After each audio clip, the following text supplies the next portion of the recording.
Hello, everybody. You know what time it is. I know what time it is. That's right. It's time for Syntax Live. How you guys doing? I'm a little bit early, but there's a good reason for that. There's a very good reason for that. And the reason is sitting up here with a $10 super chat right in front of me. And it is from our wonderful Prozac and Pancakes, the only one right now that doesn't have to, because I still have it written here. You're still several weeks. Everybody knows if you send a full bill in, you get 6 weeks of shout outs.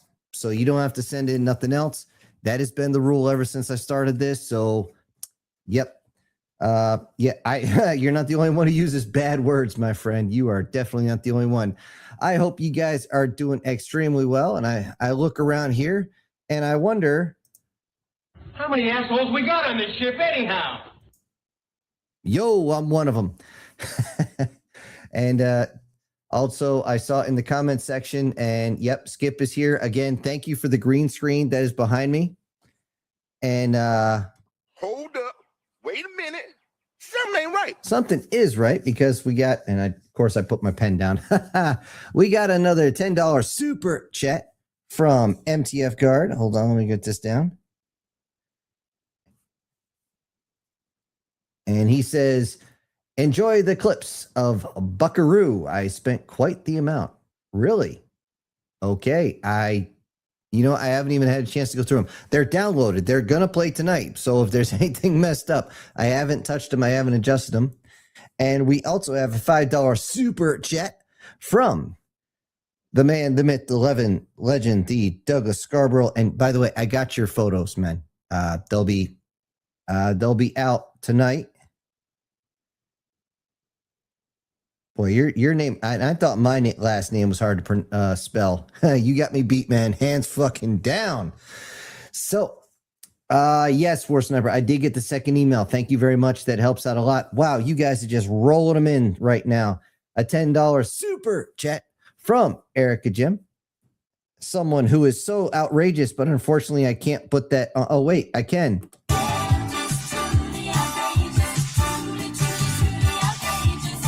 You guys actually ran these so fast that I couldn't get enough of these out because, of course, we got Chris. And you know what? You wanted the slip space, I think, Chris. And I have it. It's not on my soundboard right now.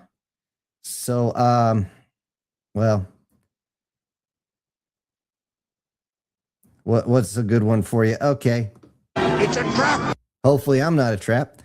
And for guard, of course. For the Emperor!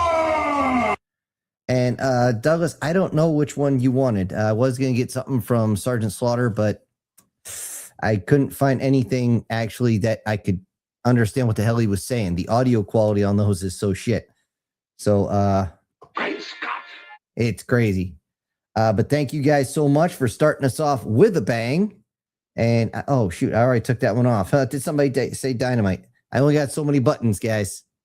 Speaking of buttons, I do have to also, before we get started, thank you to our good friend Skip again for the green screen and also for this wonderful soundboard that he sends over. And it's actually helped out a lot, and I will be using more of it. In particular, that one I use, this one says, this large robot, whenever you hear this, now whatever, which way did I alter the voice? That's going to be over comms.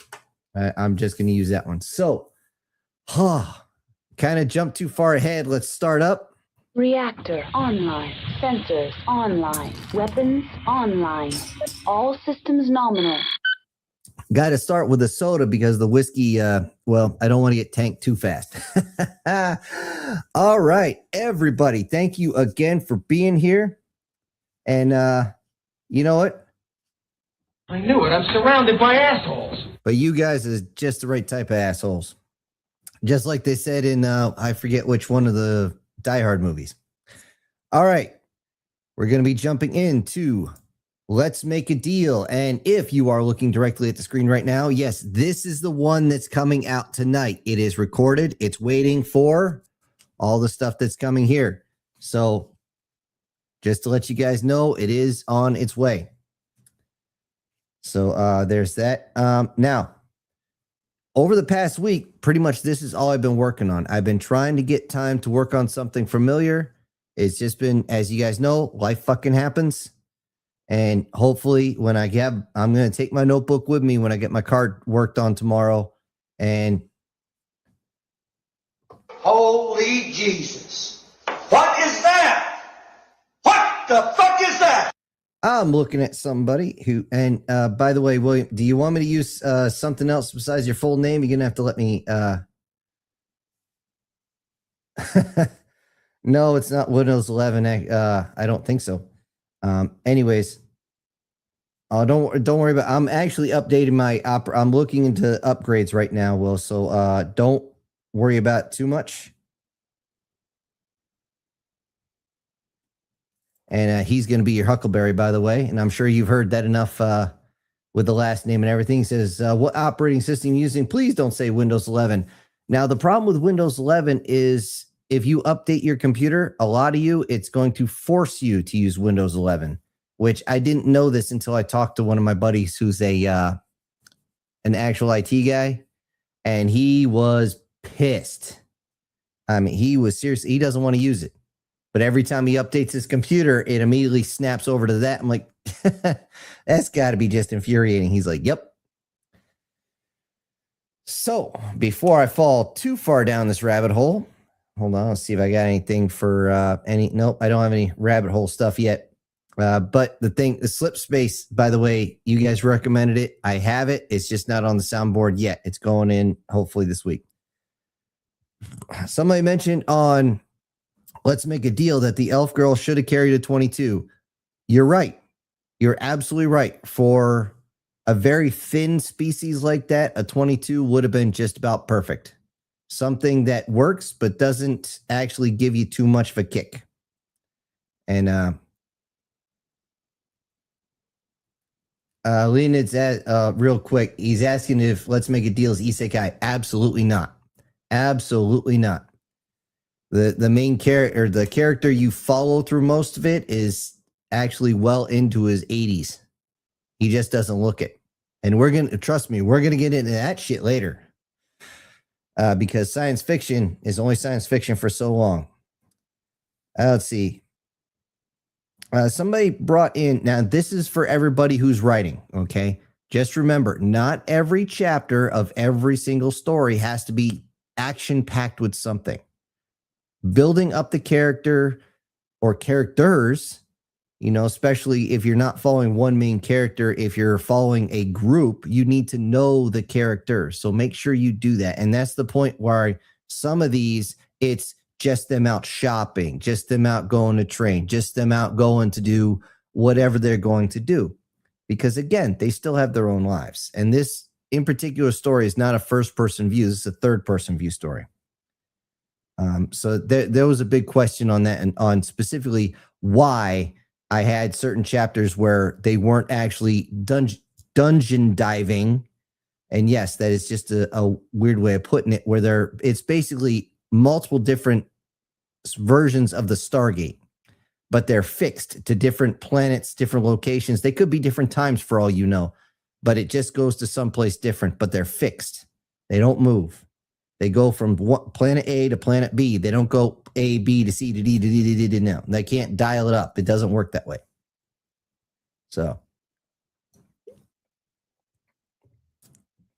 thankfully, you guys got a kick out of Man Bear Pig. I appreciate you guys getting the joke. And a comment this week was the fact that Man Bear Pig got nothing on a man-sized pig. An actual man-sized pig, yes, is basically a tank on hooves. You are 100% right. I've only tangled with a wild boar one time, and everybody thought I was nuts. Looking back, they were right. And if you don't know how to deal with those, you immediately duck behind a freaking tree because they don't corner very well, and you jab your knife into their neck. They'll bleed out eventually, but after that, you better climb that fucking tree or they're going to tear you apart. All right. They got the, on one of the thumbnails, I'm sure there's a certain person out there, I won't mention who because I don't want to embarrass somebody, actually was the first one to say where the syntax was on the screen. However, it was kind of a trick because there was two of them. When you saw those red vials, if you looked on the top on each row, it actually had it right there. If I got the other picture that I wanted, but it came out, the pixels were too fucked up, it was actually going to be on top of every single one. So whoever got the two first is the one that got called, who got the win. Let's see. I already talked about something familiar, so I'm not going to go with that. I do thank you guys very much for keeping with this series. I thought this series was going to totally just dive bomb, but it's been pretty steady across the board. My subscriber count is dog shit, but that's what happens when they push all the AI slag out there. It's just, I mean, I look at it and I say, I am shocked. Shocked. Well, not that shocked. And it is what it is. There was a question. They asked me if the snake on one of the worlds is telepathic, the multi-headed snake. It is not telepathic. They don't hear voices. The thing is just intelligent. It understands that every time they show up, they're going to heal it to a point. So yeah, it's smart. It's smart enough to know that these are not the people you want to piss off. These are the type of people you want on your side.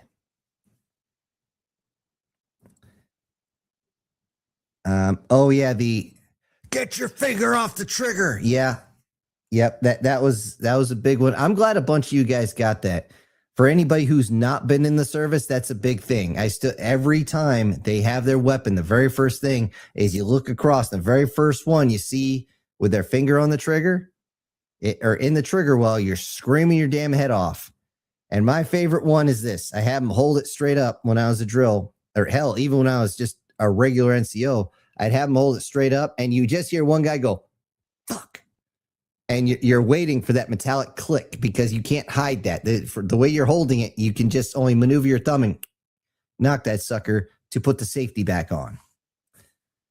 So every time I'd be like, all right, hold them up. And you hear that like two or three. I was like, okay, I counted 5 safeties click. You were going to do only 5 push-ups per, but now you're doing 10 per. Count them off. Front line respiration, move.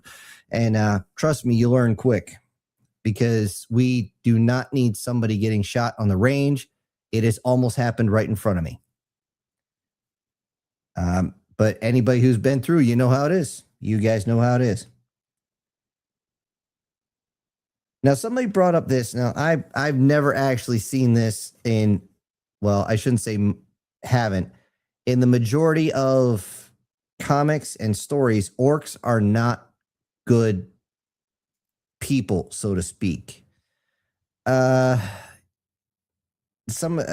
brought up that usually a male character orc is kind to women, so they thought that the main character was an orc. The character you follow primarily, I don't even want to call him main character, is definitely not orc. He's 100% human with some enhancements. That's why he's so damn strong. Plus, he walks around every time he goes on a dungeon dive, he's wearing an exosuit. The same type, by the way, that our spec ops are using right now. Don't ask me how I know that, but I do know that for sure.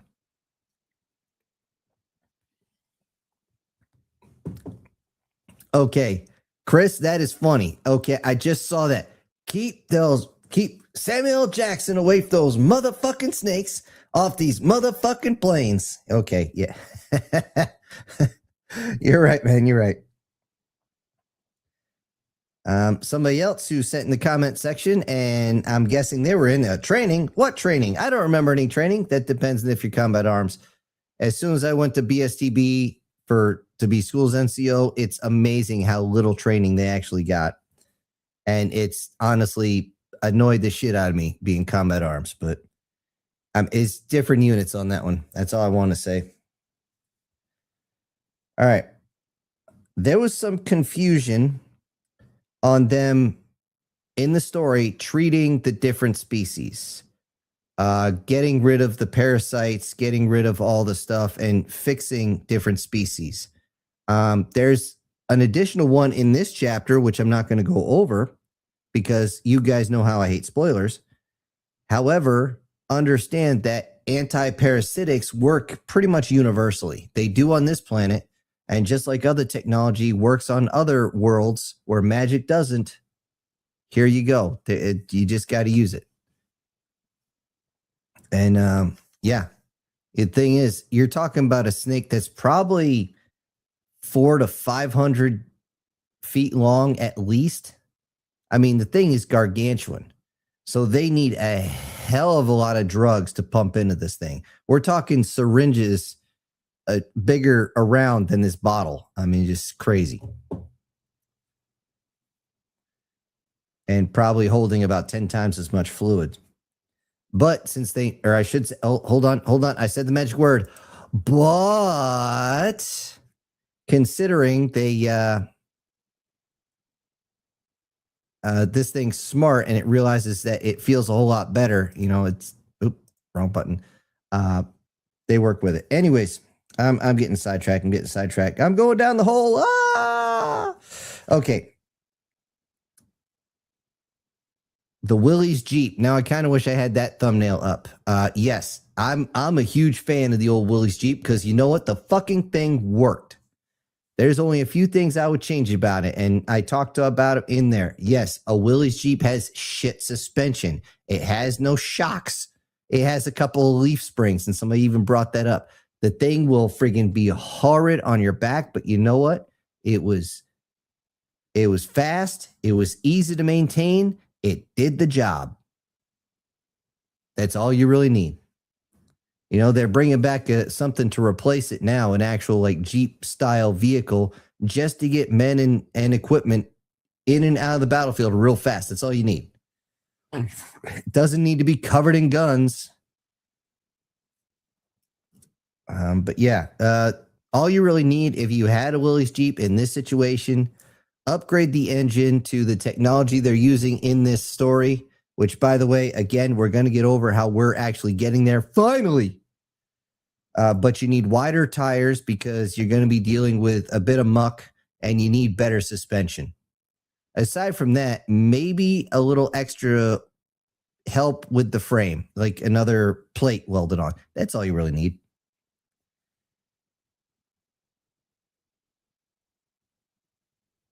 Okay. Shoot, I wrote something down. Now I can't even read my writing. Okay. As for the jokes in the last episode, I'm going to make sure that I try not to do any spoilers. Okay. So I'm going to be a little vague with these last ones. However, in the comment section, you're right. What ended up on Zen's arm was not whipped cream. And somebody put in that the way I described things made it uncomfortable. You think it was uncomfortable to listen to? Try writing that, because I had a vision in my mind, but every time it's like, it's like something on the screen you just want to turn away from. And I'm just like, I'm actually writing shifting in my chair. I'm just like, this is wrong. I'll get through this. Okay, I'm done. Okay. Let's see. But yeah, that's the ones I'm just gonna leave alone on that. So in case anybody has not listened to the last stories. All right, the last thing I'm going to talk about when it comes to the let's make a deal. And somebody brought this up, the sold out in combat. I won't mention who said that, Chris. And he mentioned that basically being sold out, left behind, or something like that in a combat situation, yes, you're going to have fucking trust issues. And I am a walking, talking show of that, okay? I've had people backstab me even when I was a little kid. And I've got some serious fucking trust issues on that. It's very difficult for me to let anybody in. It's bad. And also, when I was actually deployed, I shit you not, multiple times I was left behind. Left just out in the ether by myself. And in one case, believe it or not, it accidentally, not that they wanted it to, it actually saved my ass. Because what happened is I'm down with my 249 saw, covering an intersection, And then the squad takes off. The guy who was supposed to come and get me basically said, fuck you, we're leaving. I just hear boots running up the other direction. I'm like, what the fuck is it? And I see him run. I'm like, oh shit. I get up and run. And behind them, right between them and me, I see tracers go flying past us. If I had been right behind them, I would have probably caught a piece of that, either in the neck or the head.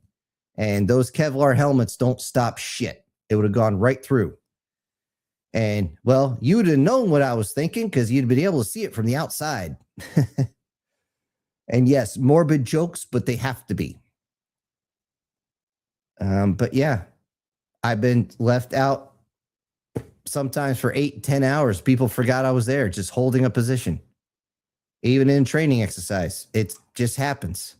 When I was in Germany, the guys who were in charge of me, they didn't want to do the work, so they left me out there. I went 2 days without water. I finally call them up. I get on the comms. It's like, look, my battery on this comm's about to die. I need to come in for a new one. I also need a resupply. They get on and say, negative. You have to stay out there. I get pissed. Motherfucker, I've been out of water for almost 48 hours. I'm coming in now. And I literally threw the radio on the friggin' TC seat, started that Humvee up, and I took off. I didn't even give a shit anymore. Of course, needless to say, putting that over the comms kind of got a few people's feathers ruffled. And all I can say is, Gotcha, bitch. so, yeah. All right. Well, I switched gears here. Let's go on to the first video.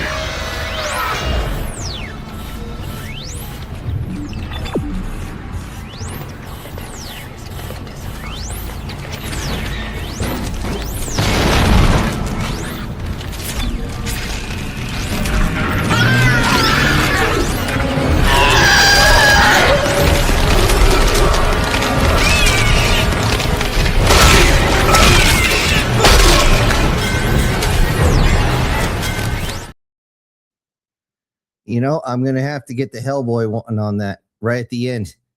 Just pause and go. And they didn't even buy me a drink. Especially trying to put the tentacles down the throat like that. But I digress. All right. I'm going to go into this one. Let's see. For the games, guys, going into the next subject, the games that have been coming out. This is the news that's been coming out as far as for you gamers. In particular, Assassin's Creed Hex. Apparently, the preview got shown. Somebody hacked in. And apparently, it was made for, say it with me, modern audiences. And everybody is pissed. And look, all I can say is, if you haven't learned your lessons by now, what the fuck is your problem? It's just, yeah. It was at this moment that he knew. He fucked up. And we got another $5. Hold on. Let me find one. Holy Jesus. What is that? What the fuck is that? That is another $5 super chat from our wonderful Prozac and Pancakes, Chris Dixon. And he says, I got left on a roof when I was Overwatch when a convoy pulled out after we started taking fire for 6 hours. I'd hide too.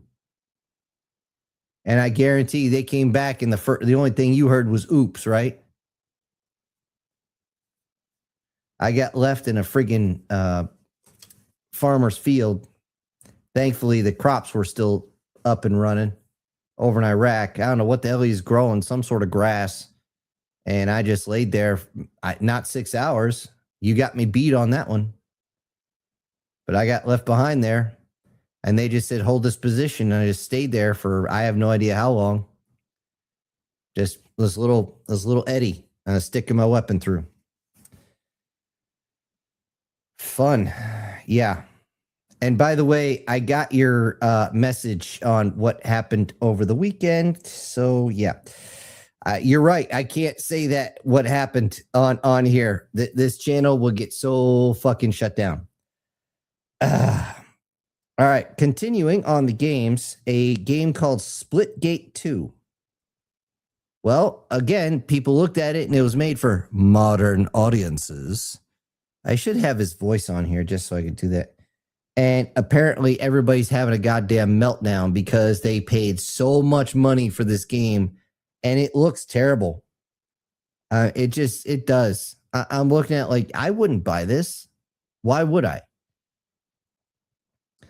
There's also High Guard. Apparently a new game that's supposed to come out. And isn't it amazing when games journalists and the fans both say this is dog shit? And of course, everybody producing it saying, Of course you realize this means war. yeah, it means war against you, you piece of shit. And it's crazy. Oh, excuse me.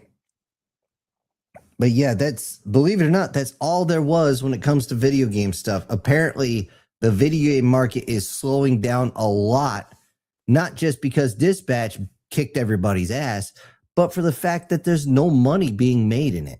And it is what it is. And because it is what it is, I'm going to show this. Machine gun ready for action. It's gone over. Adjust down. Target damage.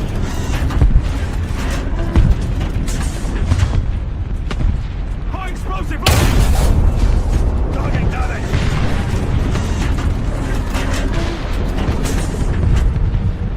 High explosive loading.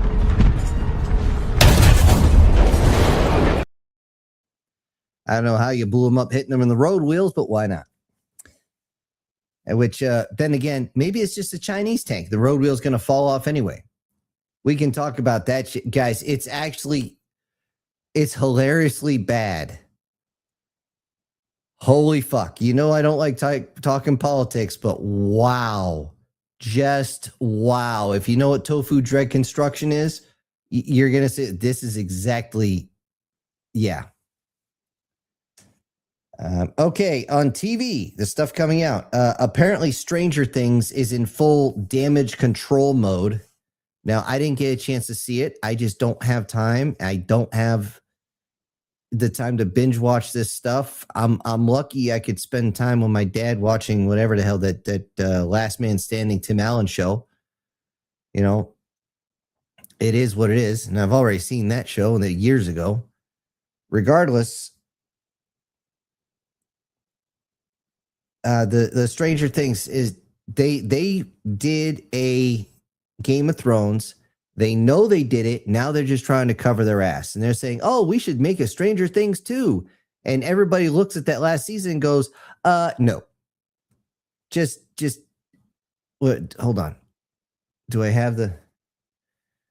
And I'm just sitting there like, or everybody's saying, it sucks. And everybody else is going, really? No shit, it sucked. The ending was terrible. That's what I'm being told.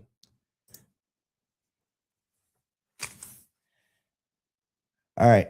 The only other thing I got as far as the TV is going is Starfleet Academy. Guys, I don't know if you've seen this, but the likes and dislikes on the trailer alone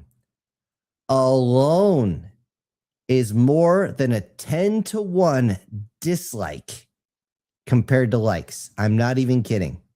It is just wow. And deathbed question.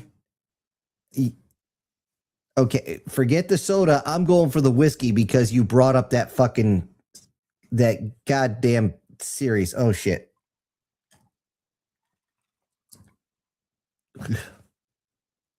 Little gentleman Jack for you on the rocks because I don't want to get too sloppy.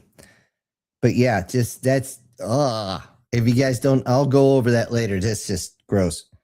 Anyway, but Starfleet Academy, everybody saw the preview, knew it was going to suck, and now it's getting to the point where the studio is looking to end it. Speaking of which, as you guys know, supposedly the Catalines of the Kennedys, Miss Put a Chick in It, Make It Gay and Lame, says she's finally leaving. Bullshit. I'll believe it when it happens. They do this to try and plus everything up. I'm sorry, but no, absolutely not. because every time I hear her speak, what's on the screen right now is exactly what I keep thinking. Arrogance and stupidity in one complete package. How efficient of you. And that's the way Disney's been. It is just absolutely infuriating how shit they are. And it just, oh, you just don't understand. You know who says that? People that do modern art, that can't actually draw, that can't actually sculpt, that can't actually do anything. And the chubby Sparky, the electrician who's kind of fat there, he did a whole thing on modern art and why it was just a psyop. And I thought he was blowing smoke. Turned out he was right.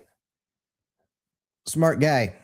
One of the guests he talks to is a bit of an asshole, but whatever. We can get into that some other time. All right. The only other thing with the movies is Avengers Doomsday. Apparently, they're trying to fix what they were doing with their whole diversity bullshit and their whole progressive whatever that just gave us the most cringe-inducing scene in all of any superhero movies. The whole, you can't go through that alone. She's not alone. And then they bring all the strong women in. I'm like, guys, And some of those females are actually strong. Some of them are actually like characters I'd like to see more of. But just that one scene made me go, no. And it's the same thing with everybody else. However, the Avengers Doomsday, since they're going back to their roots, when all these self-righteous bastards who just want to destroy what's good in entertainment claim, you can't show this, and I'm quoting here, too many white males. I'm like, I hear, what are they smoking? Seriously. And by the way, the Falcon is not white. Duh. And just because they have nothing without what's his name who plays Iron Man, then it is what it is. Okay, I'm fumbling over myself here. So before I get into a major thing here, I am going to do this.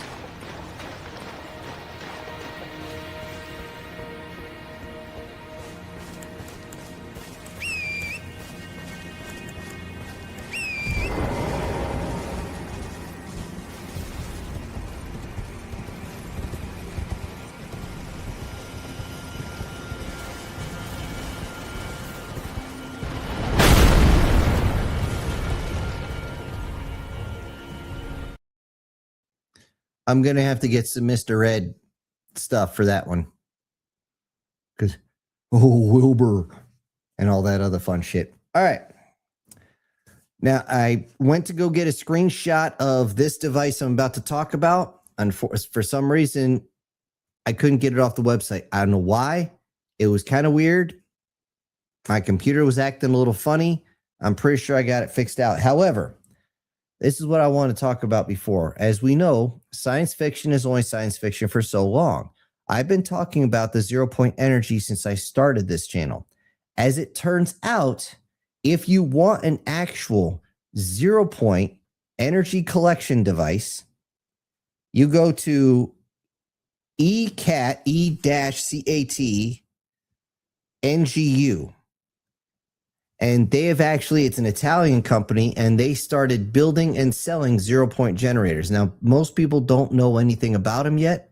And I only looked into it very quickly, but it looks like this is legit. It's not some sort of bullshit. It's not some solar crap. It's actual 0-point energy. And because it is just coming to market, and they're doing it the right way, they're not trying to corner the market on it.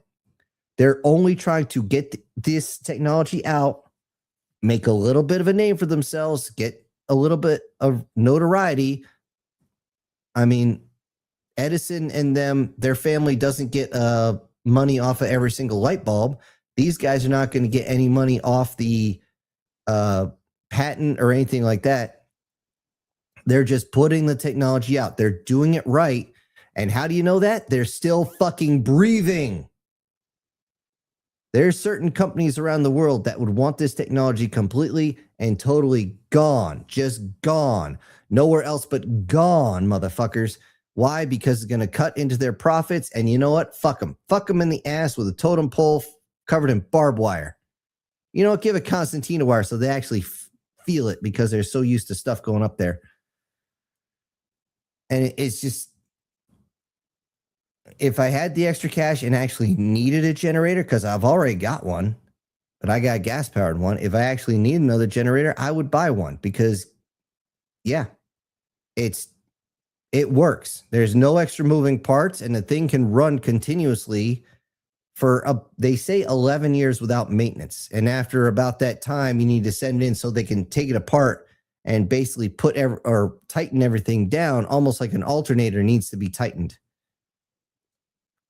I don't know how that's going to work. Excuse me.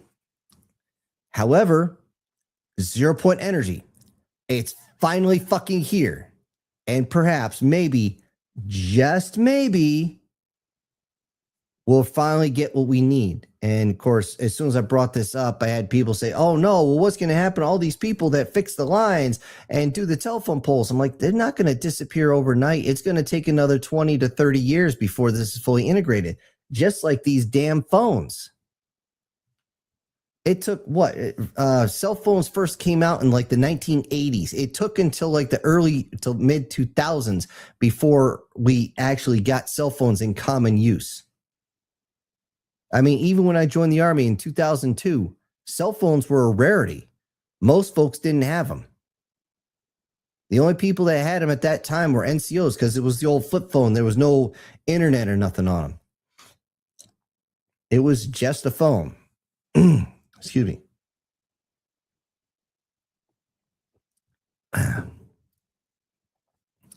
So I'm just glad that technology is extending. Finally, it only took, 75 fucking years from when they found this out, when Nikola Tesla, he figured it out in the late 40s. I mean, the guy was a beyond genius motherfucker. I mean, absolutely beyond genius. The only problem is, when you're as smart as he was, talking to most people is like talking to a dog.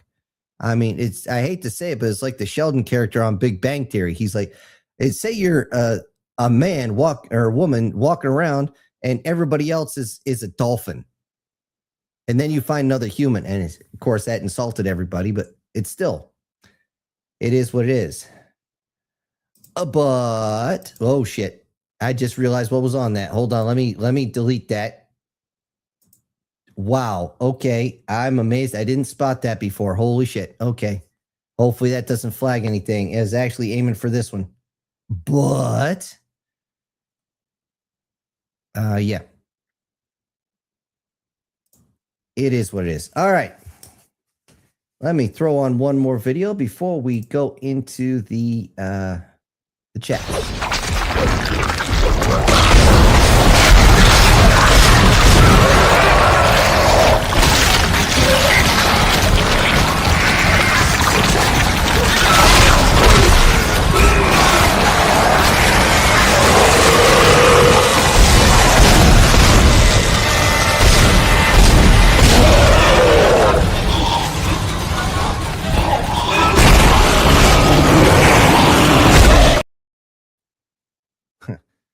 Stomping them into the ground. That's fun. All right. Let's see. I see the one. It's just, it's Gen 1 Vista. No, I don't have Windows Vista. No, with my setup, sometimes one item needs an update and I don't know which one, and then it affects the other ones. It's just, I tried to integrate everything together, but I'm not super tech savvy. I try. As Deathbed question was post-holiday greetings. And Guardwood, so currently, both Sony and Microsoft are considering postponing releasing the new conscience by a few years, in their own words, iron out the kinks with their existing consoles. I still think the console wars are over and none of them won. Consoles, they just had to catch up with everybody. It is what it is. As soon as computers had the huge graphics card. I mean, hell, most of what's in my standing computer right now is the graphics card. It's massive. However, and by the way, that was the most expensive part of the whole thing. If I had taken the graphics card out, that computer wouldn't cost $100. It's actually cheaper than a laptop. So anyways, well, not $100, but you get the idea. Okay, let's see. Lena says, in the traditional sense, isekai story is a portal fantasy. So I was wondering if you could, if you just copy Solo Leveling. I have not seen Solo Leveling. I've seen it on my YouTube on the side. I just haven't looked into it. I really don't. I don't have time for any of those, unfortunately, which sucks because they're actually bringing out an anime which is based off a manga I used to read. And hold on. And did I remember here? Shit. I don't have. God. Game over, man. It's game over. And we have a demon in here. Is he a certain type of demon? Giggity giggity. Giggity goo. Stick around. And he says, I hope you guys are all well. Sin, I never got a reply to second email yes, I didn't reply, but yes, I got it. I got the second email. I've been behind on my emails just because, again, I get pulled off to the side a lot. Just like every Wednesday, I lose most of my mornings. And tomorrow I got to take my car in for service. Again, life happens, guys. It'd be nice if I could just run. Why did I grab this notebook? I got the wrong one. But life happens. I do what I can. But I did get the second email.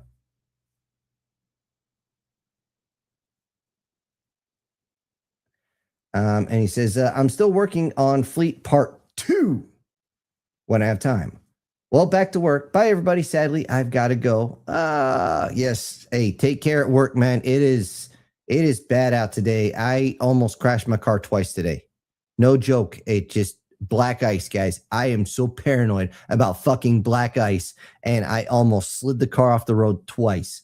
And this morning, I was taking my dad. He wanted to treat me to breakfast. I was like, oh, okay, I'll go. We'll drive us. And yeesh. And I thought almost hitting that deer the other day was bad enough because the little bastard wouldn't just let us drive by. Of course, no, he's got to run out right in the middle. Good thing I had anti-locks. I also have a $5 super chat from the Guardian Sage. And God damn it, I still don't have a button for you.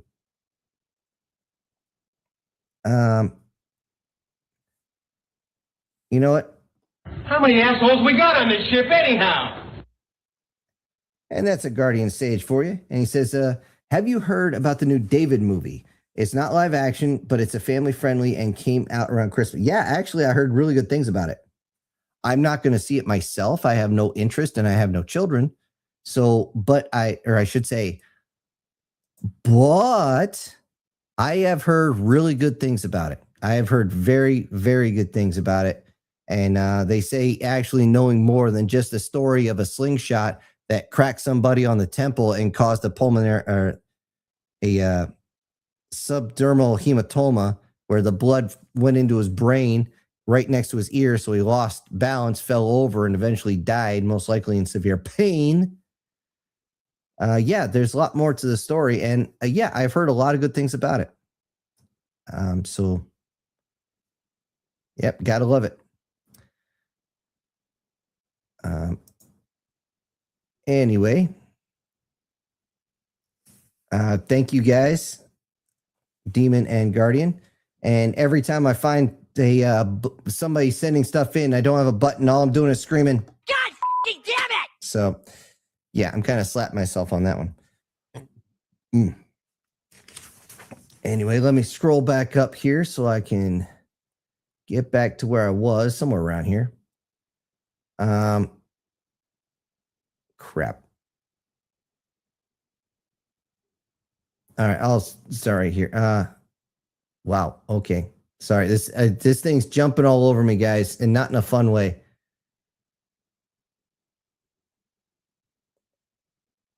Got to be around here somewhere. Okay.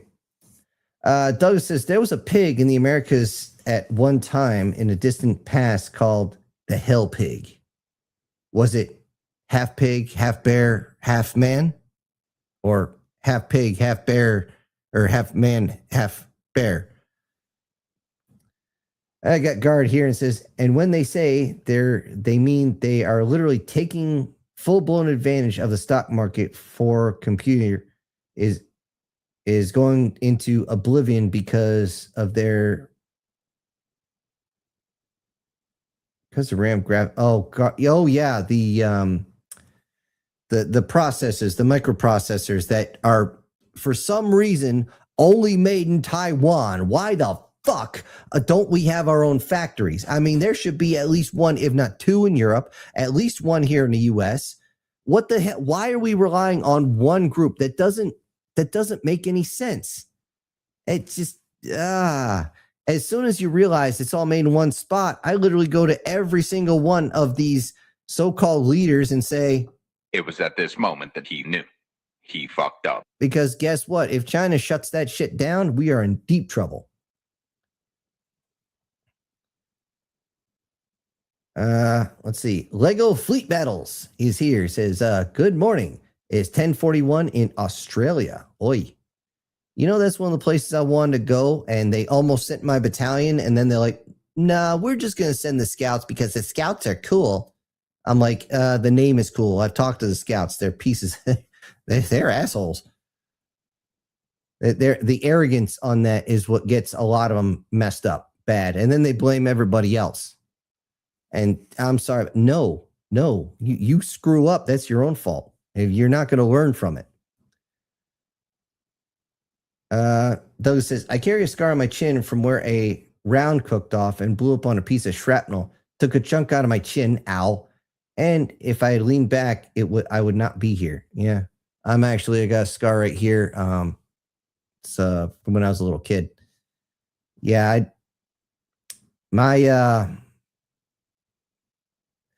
the only time it actually made me bleed wasn't the shrapnel. It was actually somebody trying to take me down with a knife. Actually, it's big enough it could have been called a machete. And somebody shot him before he even got me. And they're like, hey, dude, you're bleeding. What? Where? Your arm. Your other arm. Where? Upper arm. Oh, no shit. It's just this little scar. It's like half an inch long. The IED didn't friggin' screw me up or didn't send shrapnel in me. It got other guys though. But yeah. Anyway, Lenny says, I know for sure that women are written as perverts and it annoys the shit out of orcs. Yeah, try seeing any online comics where a female doesn't just literally jump on the first orc guy she sees. It's more than a little ridiculous. I'm like, they're not putting out any type of special aroma. You know what that aroma is? Sweat and shit. That's what that is. So anyway, hold on. I need to do something real quick. And where was I? I needed something. Crap. There it is. Hopefully that comes in. All right. Of course we have, let me get it. Let me get it. Greetings, mortals and other assorted beings.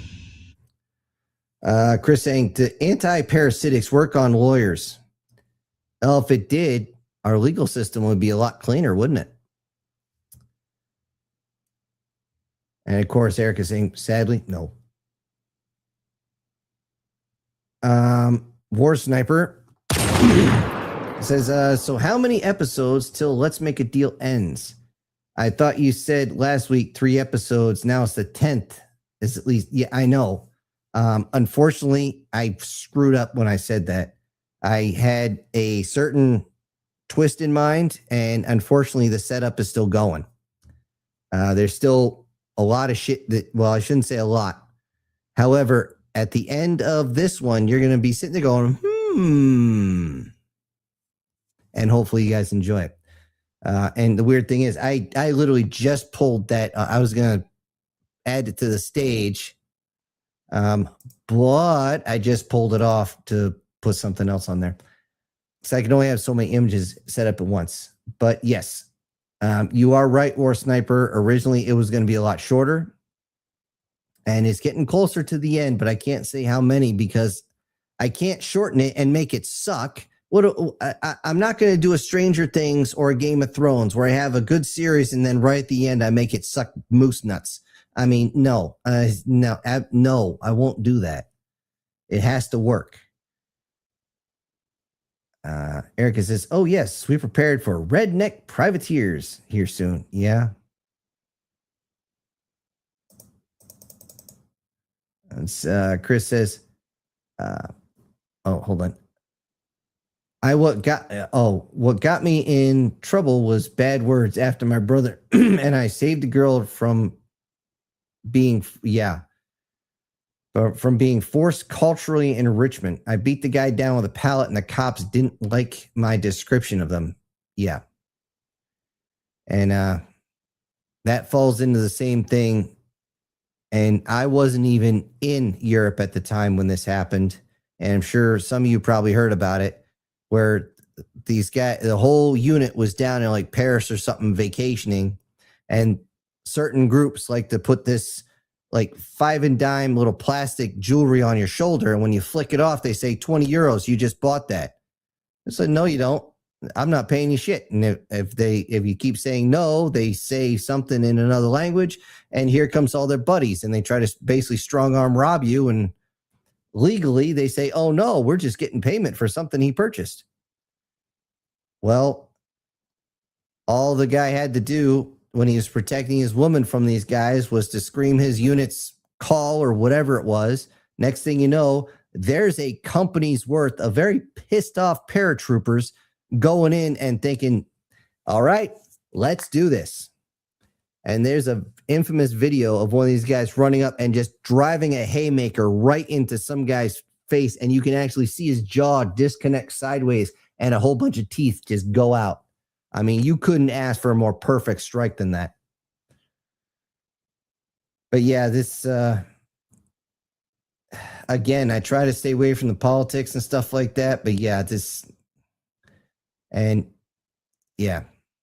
when you're over in another country, sometimes you don't have your, how do I put this, cordless hole puncher on you to end things really quick. Although that's kind of what's happening right now over in another city. Somebody tried to run over an ICE agent. Yeah, fun. All right. Oh, that's okay, Will. That's funny. Viagra works on lawyers. Problem is it only makes them taller. Well, only by a little because they are such little. Never mind. Erica says, there's a letter from Markey. Sorry for misspelling. Bill. And lots of politicians seem interested in passing it. It's to combat cartels and maybe some mermaid hunting. Yeah, the mermaid. I know the mermaid hunting is a joke. Yeah, sure. You can't see me winking, but I'm winking. There's a whole bunch of stuff trying to be brought through, and we'll see how it goes at this point. I want to try and stay away from the politics, at least on this channel. I've been working on some shorts for the other channel, and I got one. I just finished it yesterday. I haven't posted it yet. And it's going to piss a lot of people off. And like I said, that's the fraud, waste, and abuse one, and the Rangers are going to hate me. And you know what? They can. The truth hurts. You don't like it? Change it.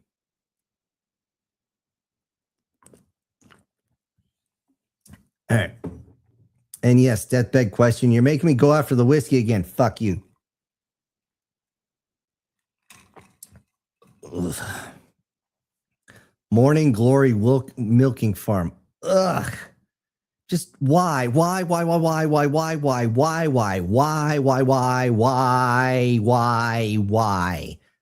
Holy fuck. That's just wrong. If you don't know what that is, that's a friggin' book series where you have anthropomorphic cattle, bulls that need their DNA removed. And it's a hands-on process in one way or another. And apparently these things can talk, and they're conscious, even though they are food. And apparently they're like the perfect guy, even though they're actually cattle. I'm like, I tried to get the button for on here, but every time I see something like this, I really wish I had the whole thing. She wants the dick. It's just like, yeah.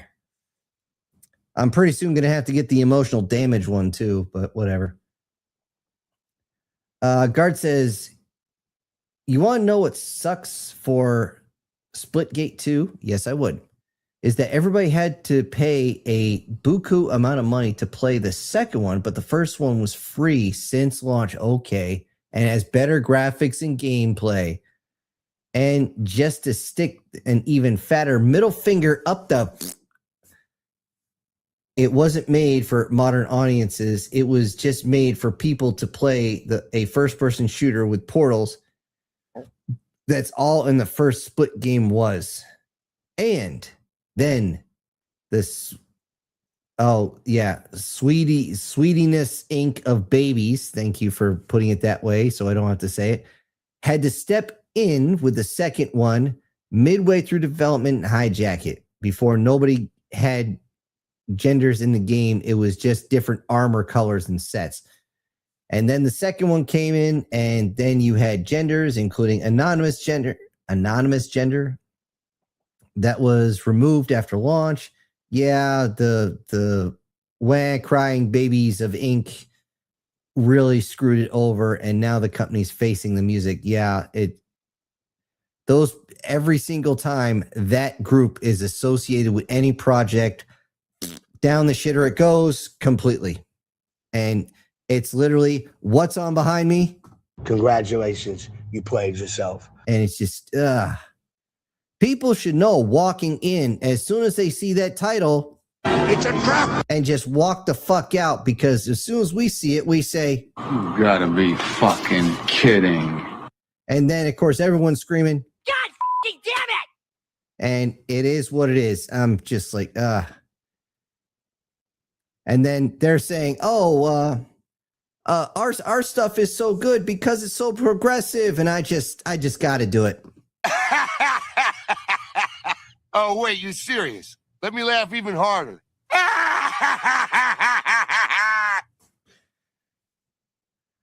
All right, changing the subject here. Leonid says the U.S. president captured the oil from Venezuela, also their president and his wife. He didn't, as far as I know, no actual oil has been captured. A couple tankers have been turned back. As far as actual captured oil, that would have to be offloaded into the U.S. before it be considered captured. Now, as far as the president and his wife, yeah, they were picked up by people I've actually trained with, people who don't officially exist. And when I say these people are scary good, I fucking mean it. I don't say that a lot. These guys are scary fucking good. Long story short, when I was training with them, we were doing a snatch and grab. And of course, this was training. Nobody was actually dying. And we'd pull up with a Humvee. By the time I actually got it to a complete stop and dropped it in the drive, they're already throwing the guy in the back, screaming, go, go, go. I just yamped that sucker all the way into first gear and slammed the gas. I'm like, holy shit. Did you get the right guy? Yeah, we got him. I was like, holy fuck. Remind me not to piss you off.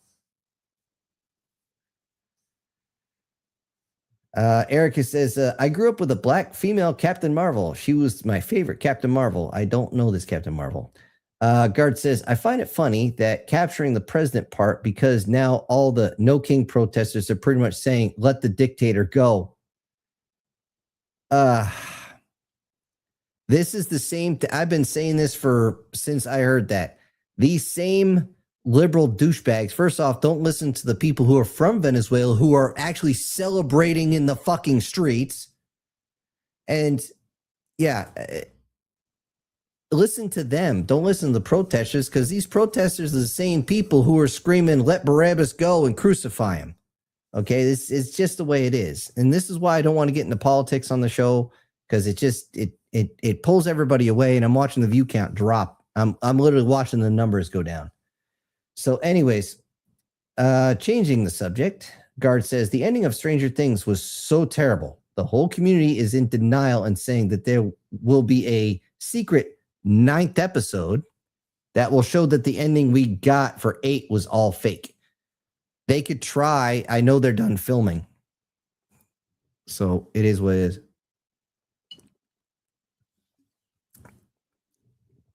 Lena says, if you want 0-point energy devices, you should go ask the aliens to give you that technology. Maybe that's where they got it from.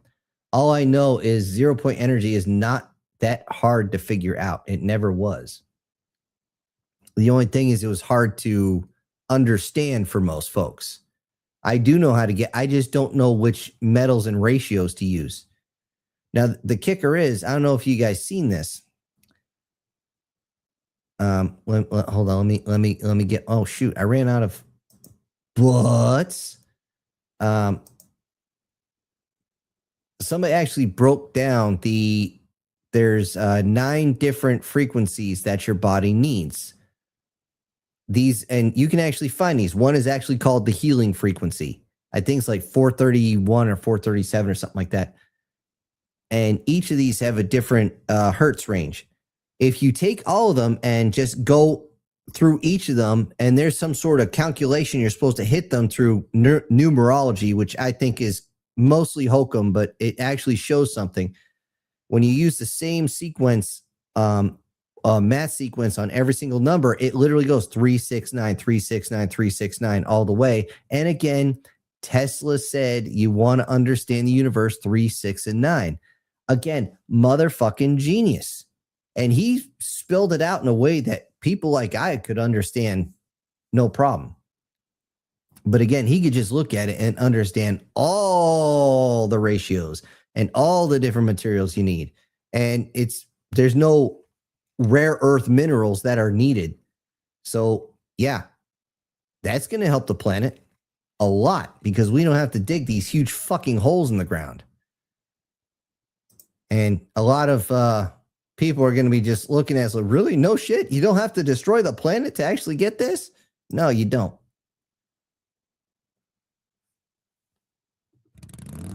Hold on. I think somebody's pulling in. Who's pulling in? Who is that? Who is that? I swear. I know who that is. I know that bike. Oh, there's Brian. There he is. He says, 66 degrees yesterday and today. Been riding my Harley for the past 2 days.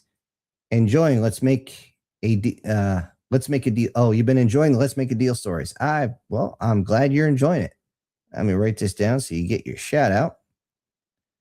And I'm glad you're someplace where you can ride, man. It is slicker than fuck out here. Even with my car, I couldn't even doing 30. I think maybe around 25 miles an hour. And probably the only reason my car didn't go off the fucking road, sliding right on black ice. Oh, dear God. Oh, I need a drink. Okay.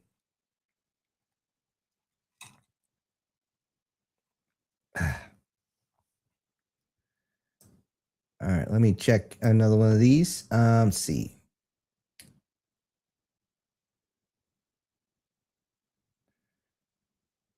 Oh, no, I went past that. I swear, I hate this when this thing jumps. I'm sorry, guys. I'm sorry. Let me... Erica says she wants more male butts. Okay. I'll work on it. How about this one? Does that work for you, Erica? I had that for another reason, but whatever.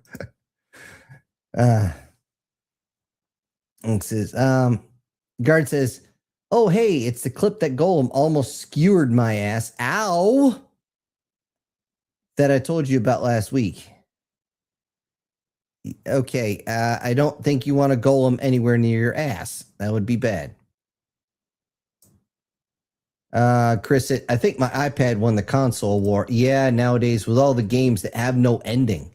That's the one thing I couldn't understand Candy Crush or any of those, because why are you playing? There is no actual goal to winning. They even had one, I think it was called Bejeweled, where you had, they added this one thing where it's this funky star or whatever, and you're supposed to actually run them up in a circle, and then it gives you a special one, and then you put the stars on that, and then you're supposed to actually win the game. Well, somebody actually did this, even though it was exceptionally difficult to do, and shocking no one, all it did was reset and you start over at 0. I'm like, what the flying fuckle knuckles is this bullshit? Demon says, okay, Zane, glad you got it. I just reply to it when you can. I'll ask here, but no spoilers for part 2. Just wanted your opinion and yes or no question. Good night. I haven't even read it yet. I'm sorry. I know it's there. I ran through everything and I grabbed all the videos for tonight. And again, I was just running short on time. It seems like we're all running short on time. It's like that thing that's talking about how time is going faster and faster. We'll see how that goes. Lena says, if you haven't seen My Dark Elf Stepsister Can't Leave Me Alone, I would recommend it. It's a comic dub on YouTube. It's actually pretty funny. Where the guy's the paladin, I think that's the one you're talking about. You can watch the whole thing in 20 minutes. Not even. I don't even think it's that long. But it's dirty, but it's funny. It's actually more family friendly than you think.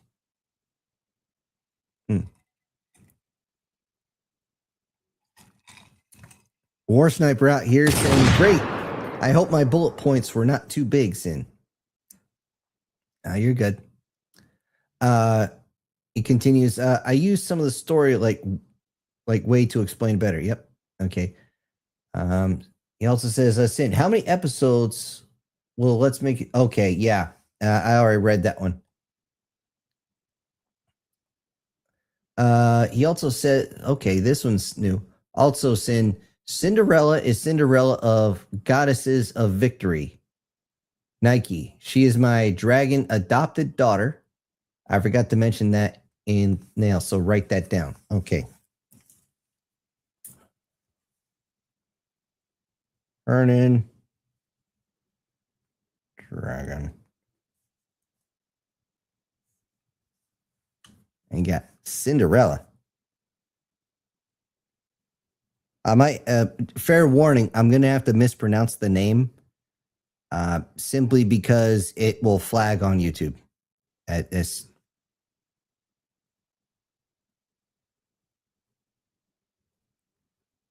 Victory. And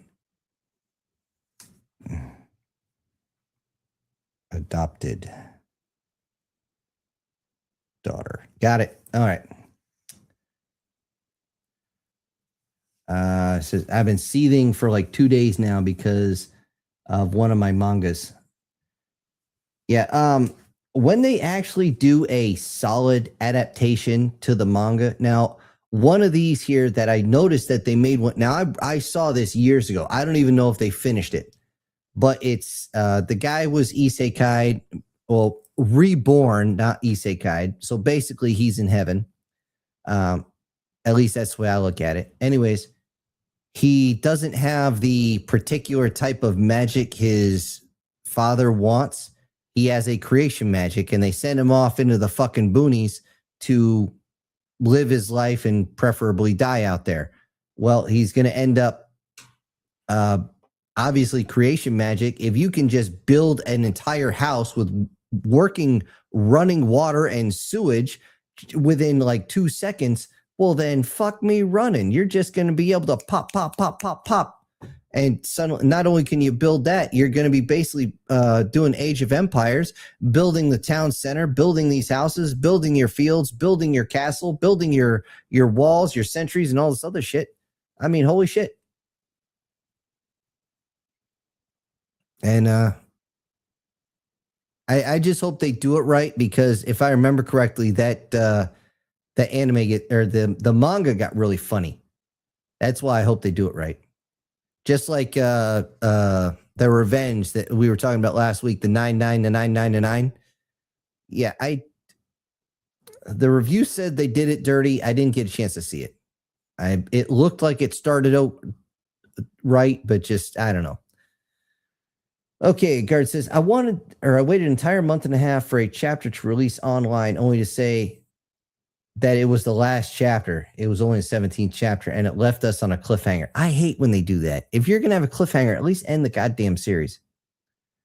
And the only reason why is because the manga was canceled, really, by Western involuntary celibates who couldn't handle some of the darker stings in it. Oy. So are you saying a bunch of women shut it down? I know right now any female listening is like, what? I only say that because the phrase incel was originally an insult from one woman to another back when, before birth control and all that. And if you weren't married, you weren't getting any. And it was an insult saying you're not worthy of marriage. That's what incel was all about, involuntary celibate, because nobody would actually screw you.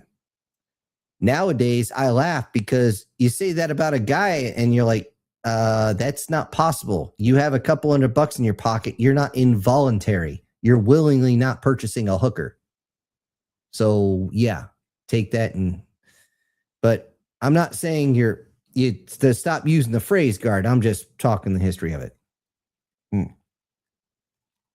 He continues with, to the point they actually doxed the guy and it forced him to stop it because, of course, modern audiences would screw another great manga. That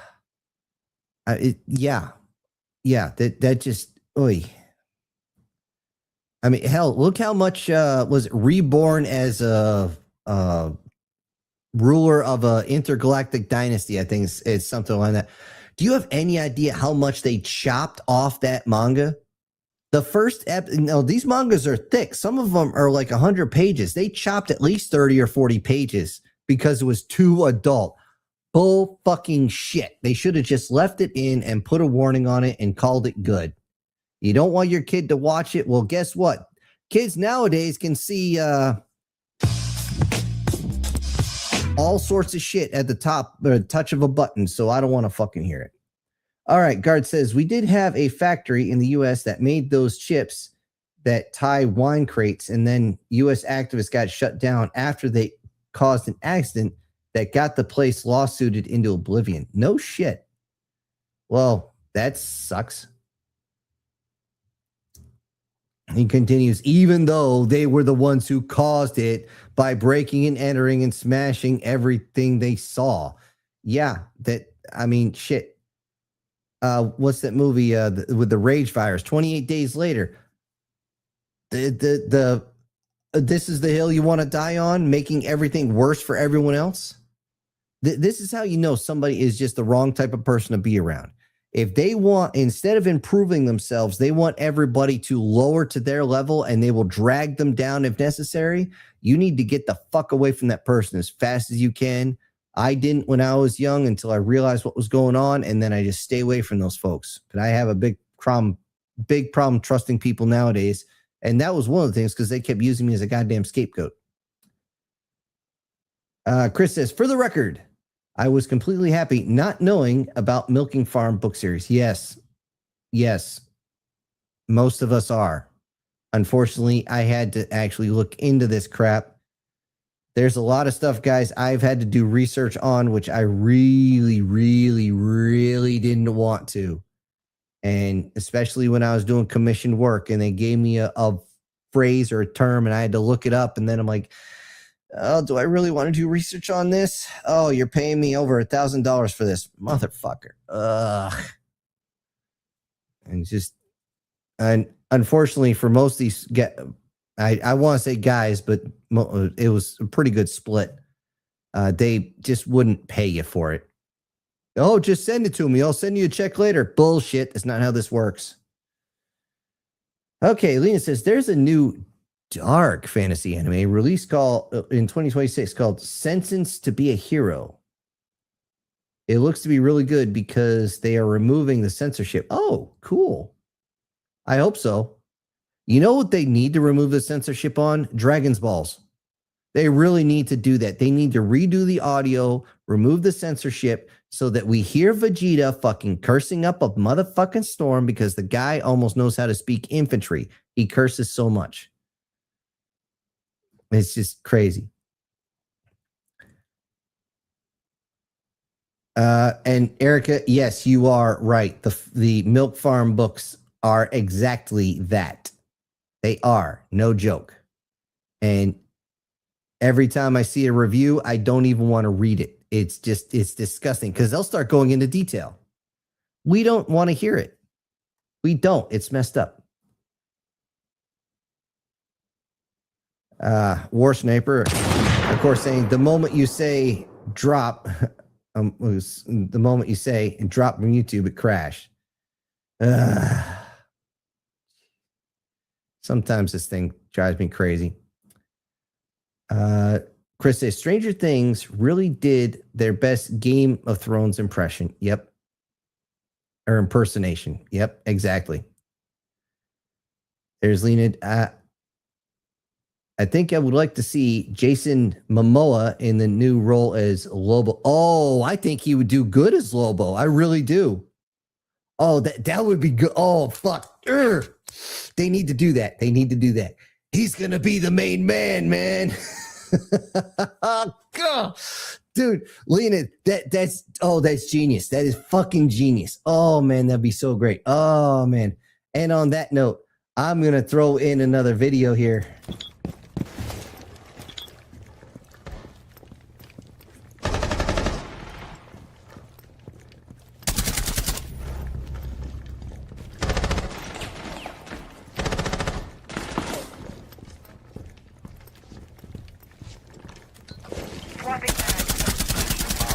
Last operator standing. Op 4 eliminated. Mission successful.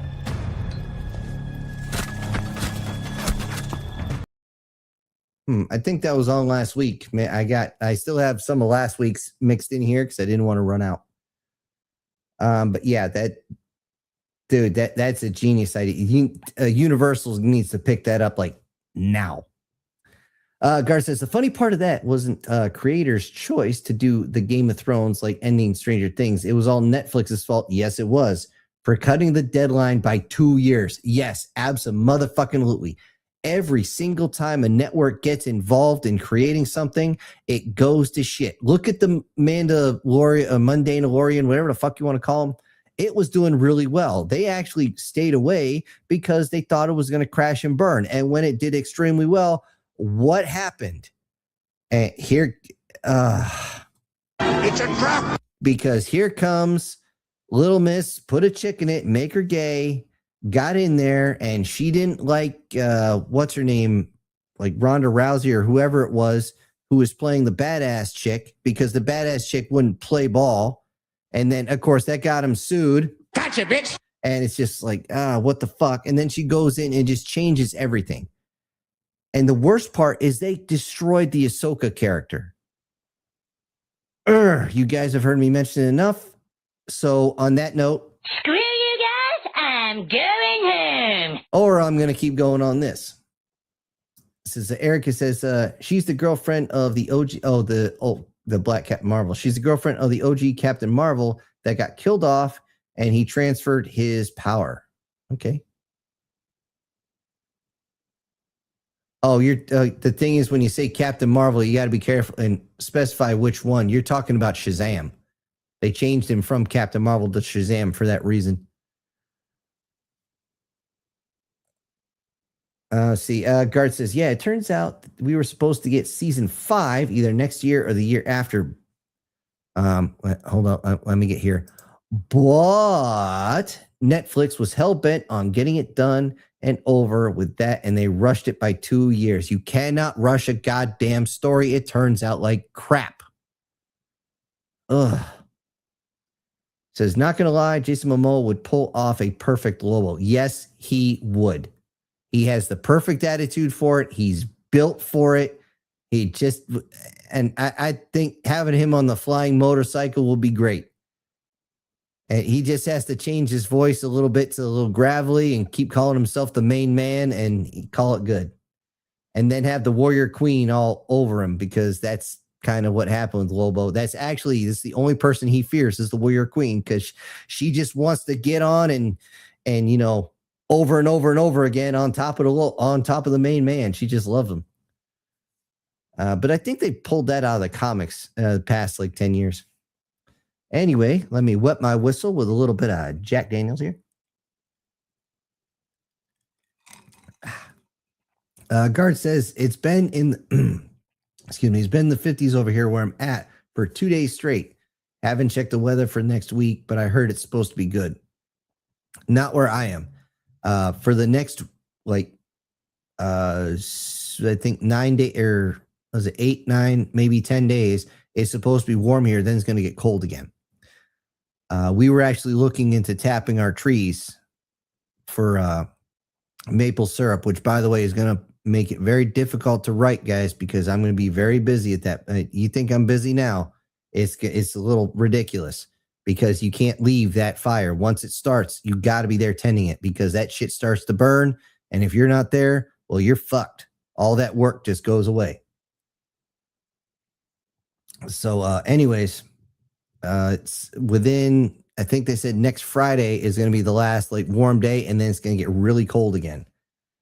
If it doesn't look that way, well, we're going to be tapping the fucking trees. Well, it was not last year, but the year before, we tapped the trees here on January 1st. The run went until almost March. It was crazy. Eric is, okay, I read that. Tekkaman Rage. I just like doing that. We don't have to mine your stuff to make it work. What about the jobs? Obvious art. Oh. I'm missing something on that. Maybe I'm missing something. Okay, Chris says, I saw a comment from Erica pop up, then it disappeared, and now it's back up, but in different. Yeah, I saw that. Actually, it duplicated, at least on my end. I don't know why it did that. Yeah, that's a great, but. And let's see. I actually was trying to get everything from Gears of War on that.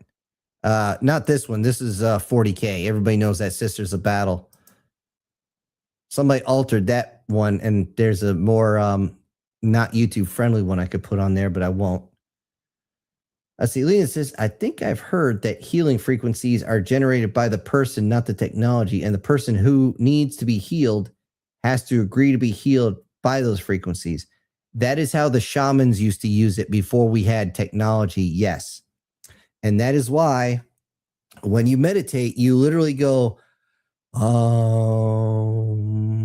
all it is you're opening your mouth the whole way, and you breathe from the chest, and you're letting the frequency go up, and it changes as your mouth, you just relax the mouth as it goes, because you're just kind of letting all the air out. And that sends the frequency through you. And that's one of the, I think it was called Words Have Power is the one I did. It's like a 2-parter or something like that. Or maybe it was just one, I forget. And it was the frequency that we could make through our vocal cords was enough to actually heal an alien species. And it was crazy. Anyways, yes, the frequencies used to be done that way. And that is why, again, you would have a bunch of people in a room breathing at different times and doing the om. You're not actually saying om. You're just, it's more of a than anything else. But it is how it is. Let's see. Alan likes the kitten with a tool. Yep.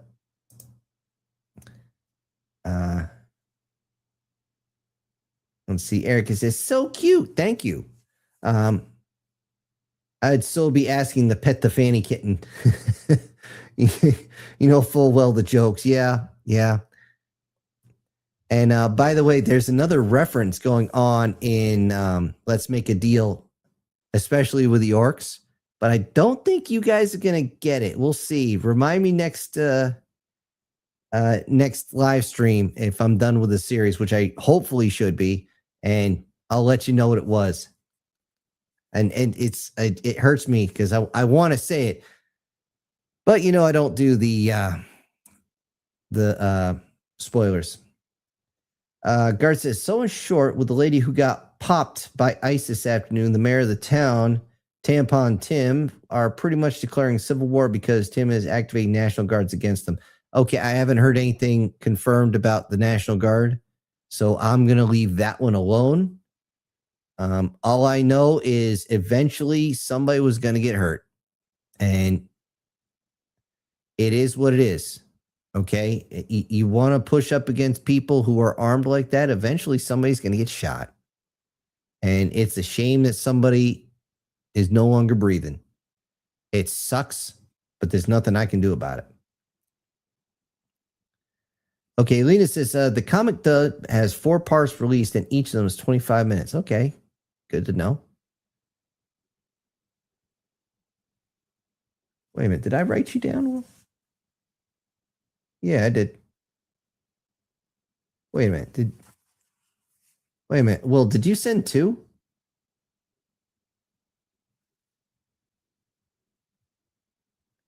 Oh, shit. Oh, man, now I look like an... God f***ing damn it! I totally missed that. Well, I'm sorry about that. When you sent your another $10 super chat here, I'm so sorry about that. I didn't even see it pop up. And he says, scientists finally figured out what 3-Eye Atlas is. They classified it as a love stone, more commonly known as a fucking rock.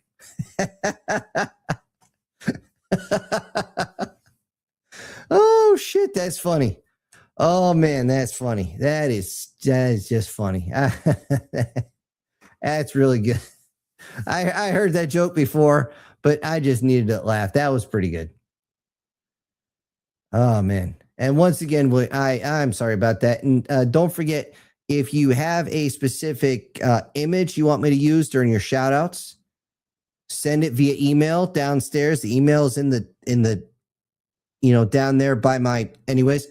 Send that along with, if you want a certain sound effect on the soundboard, you guys got to let me know. Let's see. Erica says, concerning the comment, my cat sent it before I could finish. Oh, okay.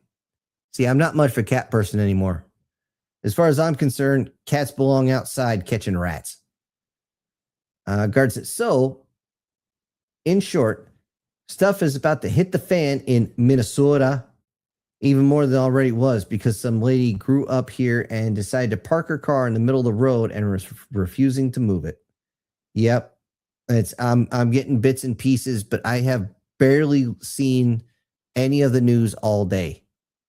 Again, I had to take care of this, which is the episode dropping tonight.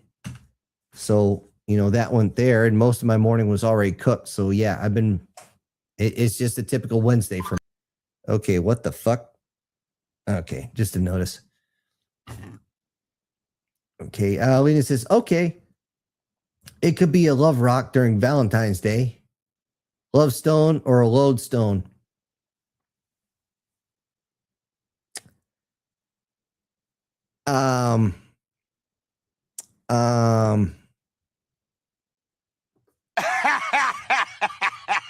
Oh, wait, you serious? Let me laugh even harder. Yeah. Yeah, and that lodestone is, I'm sure, coming across the Earth's perimeter or something. Okay, I couldn't think of a funny joke at that point. Oh, using that joke to make a girl laugh, it worked every time. Okay. Just make sure you're not actually flicking a stone at her at the same time. They get pissed at that. Lena says, yeah, I've heard that Lobo is going to be in the Supergirl movie. Really? I didn't know they were making another Supergirl movie. I must be out of it. Well, I'm so out of it, I'm going to drink. I put way too much whiskey in there. I'm not even going to finish it tonight. All right, let's watch a quick video. Which one are we going to watch? One from last week. How about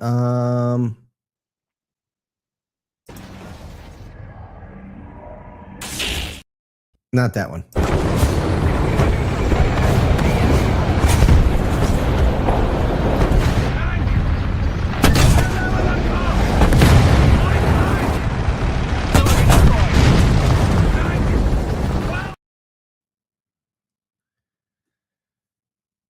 All right, let's see. Lena says, Stranger Thing was based off the Montauk Project. That's what I heard. And you will be absolutely 100%, 1000% correct. It is absolutely based off the Montauk Project. Actually, it seems like they ripped everything off the Montauk Project to include the Montauk Monster. I mean, it's just a lot. See, Guard here says, I was too perfectly fine at knowing about it, but thank God they have a female version of all the girls are just milking cows, not milking and eating cows. So still bad, but not as bad. Ugh. That whole series is messed up. Now, the thing is, this is where cultural programming comes into place, because especially in like Walden Books or any of those other ones, Barnes and Noble, when you walk in, and I actually had to walk into one just the other day. It's right there in the mall. When I walked in, right in front of me was several rows. Now, the bookshelf itself was only about maybe 4 feet wide, but it was a good 6 feet tall, and just rows and rows and rows and rows of this exact series, along with intermixed with another series, some more like werewolf or different type of monsters thing, where literally it's just it's just women going in there. So I wonder what that feels like. Gross. What's the old thing, brother? Ew. What is that, brother? Ew. You know, just no. And yes, Guard, you are cursed knowing that it actually is there. Guard also says, okay, NVM, it's not a book. It's a game, a very adult game. But the humongous boobs so that they win. So that's a win, I guess. Lean again says there's an interesting fan theory that Battlestar Galactica 2003 and Star Trek are in the same timeline. I would not agree on that, just because they will be showing very, very similar technologies, and they don't. Pure and simple, they don't. If they were in different universes, perhaps different quadrants, perhaps. However, they're both talking about a planet called Earth with the exact type of humanoids on them, with no variation as far as genetic code. The chances of that happening are more astronomical than life being on this planet at all.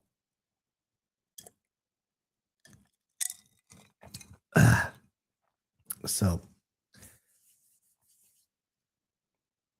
let's see here. Supergirl 2026. Okay. I wonder who they're going to get at it, because right now, apparently, the same woman who played the not so Last of Us there in the live version, she wants to be the new Spider-Man. Let that one stew. She's still pushing hard to be the new Spider-Man. And I'm just sitting there going, what? Why? Who? This is not a good idea. I personally look at Spider-Gwen, and again, I'm like, why? I know you're trying to bring people in, but they're no, you're trying too hard. You're reaching too far. I mean, don't get me wrong. The writers did a really good job. I give props for them having a shit project and being able to pull something off.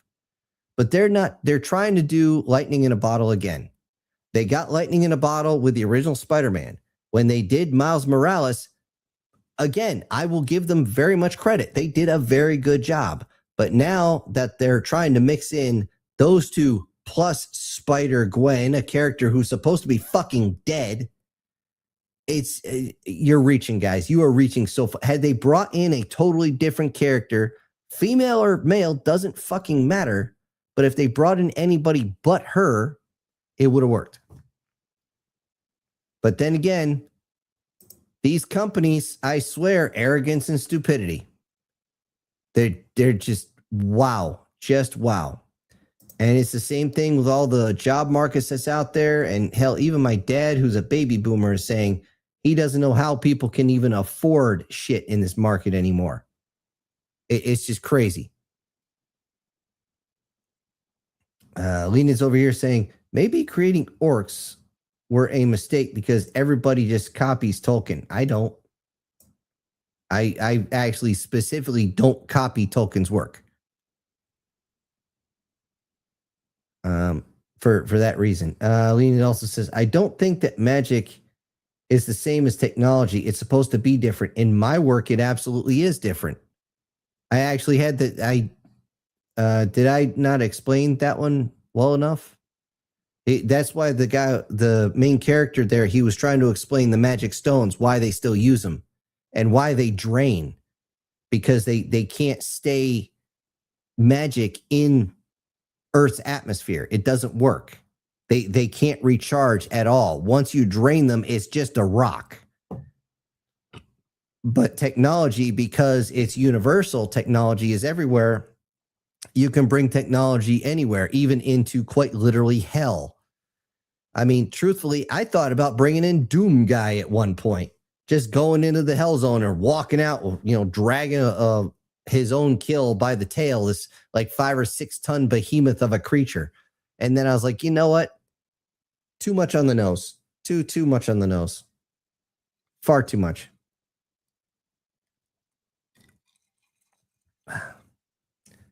But yeah, they can utilize magic stones to perform magic, but they burn out. And if you leave them just sitting around, eventually they'll just fade. So that's the way that is. All right. Let me throw on another video. How about this one?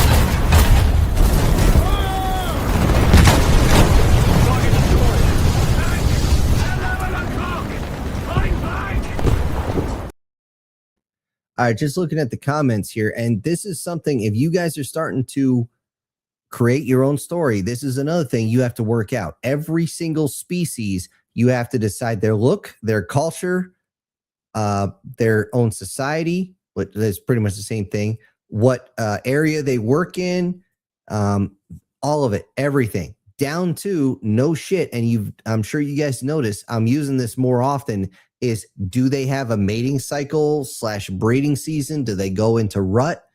Can they reproduce with another species or not? It's all there. Now, you guys are right. You're hitting this on the head here. And Guard says, you know the difference between Asian orcs and Western orcs. Asian orcs are quite literally swine. Okay, they're anthropomorphized swine. They look like a fat pig on 2 legs. Okay. And the whole point of those was to say, hey, look at these fat, ugly guys that smell bad. That's what these orcs are going to look like. That's their cultural way of looking at it. We look at orcs as a barbaric species that can't understand anything besides, I don't understand it, I'm going to hit it. And because of that, they're also quite large. They are basically turning us as humans into the underdog, because we always love it. Who doesn't love a good underdog story in the West? I mean, it was movies like The Natural, the Mighty Ducks and stuff like that. Rocky, hell, Rambo, for Christ's sake. Even though he was well-trained, he was always the underdog.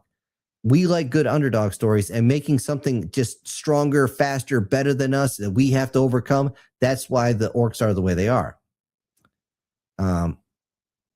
So yeah, that's, again, if you're going to use a preset character, you have to also be very careful on that, because the ones I'm using are more like 40K. I can, or Warhammer, or sorry, not 40K, Warhammer. They look more like that. Then I can adjust that a little bit. And by the way, some of how they are is going to be taken care of in this next episode, so I don't want to get too much into that. See, Lena says the magic stones work too much like batteries. Yeah, pretty much. That's kind of the point. You don't want something that's going to always work and just make you overpowered as fuck. And then, you know, you just collect magic stones and become God. You know, it's like what that manga back in the day where the guy would lick magic stones and actually pull in the power that was in him. And it would just turn the magic stone from something valuable into just like a diamond that's pretty. I'm not even kidding on that. But yeah, again, for your individual story, it's shit like this that you got to figure out. It's always the little things that'll come back to bite you.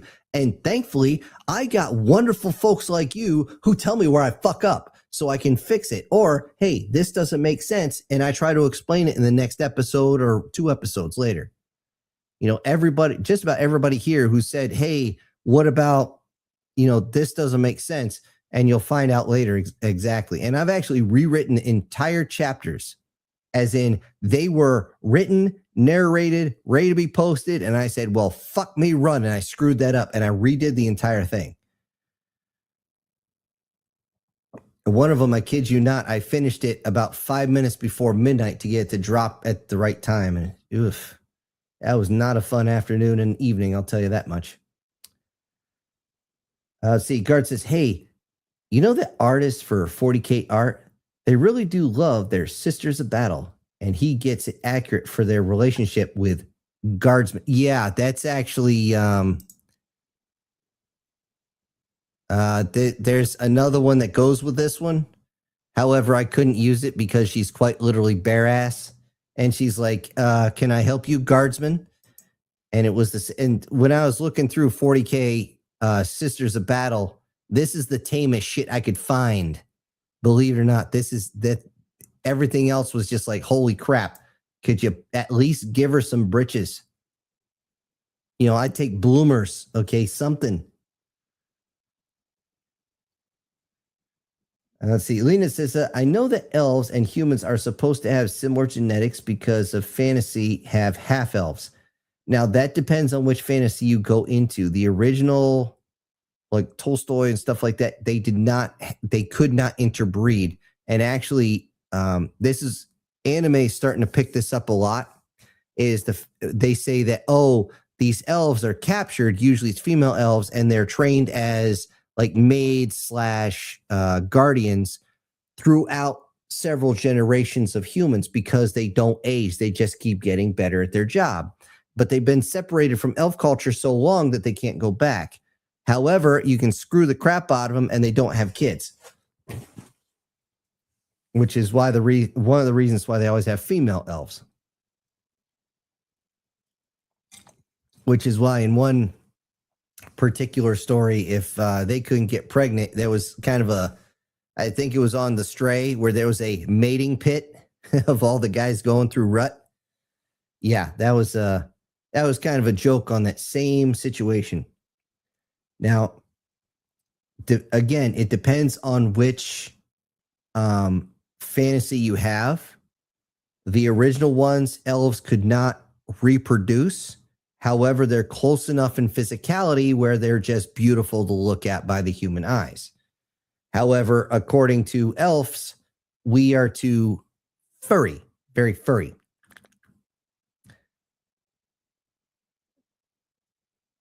All right. Let's see. Guards down here says, which funny enough is just straight up, if the guardsman is either being alive long enough or if he's done something absolutely insane, he's going to get visited by at least 5 or 6 of the Sisters of Battle at once. Well, Swing! What else can I say besides giggity giggity, giggity goo. Stick around. Hey, all guys know that's going to be fun, but then again, try keeping up with 6. I think 3 is my limit. All right, Guard says, and he may or may not end up in their battalion as support because somebody does something that, and saying to the sisters is usually the kind of guy you want to have a kid with, sometimes multiple.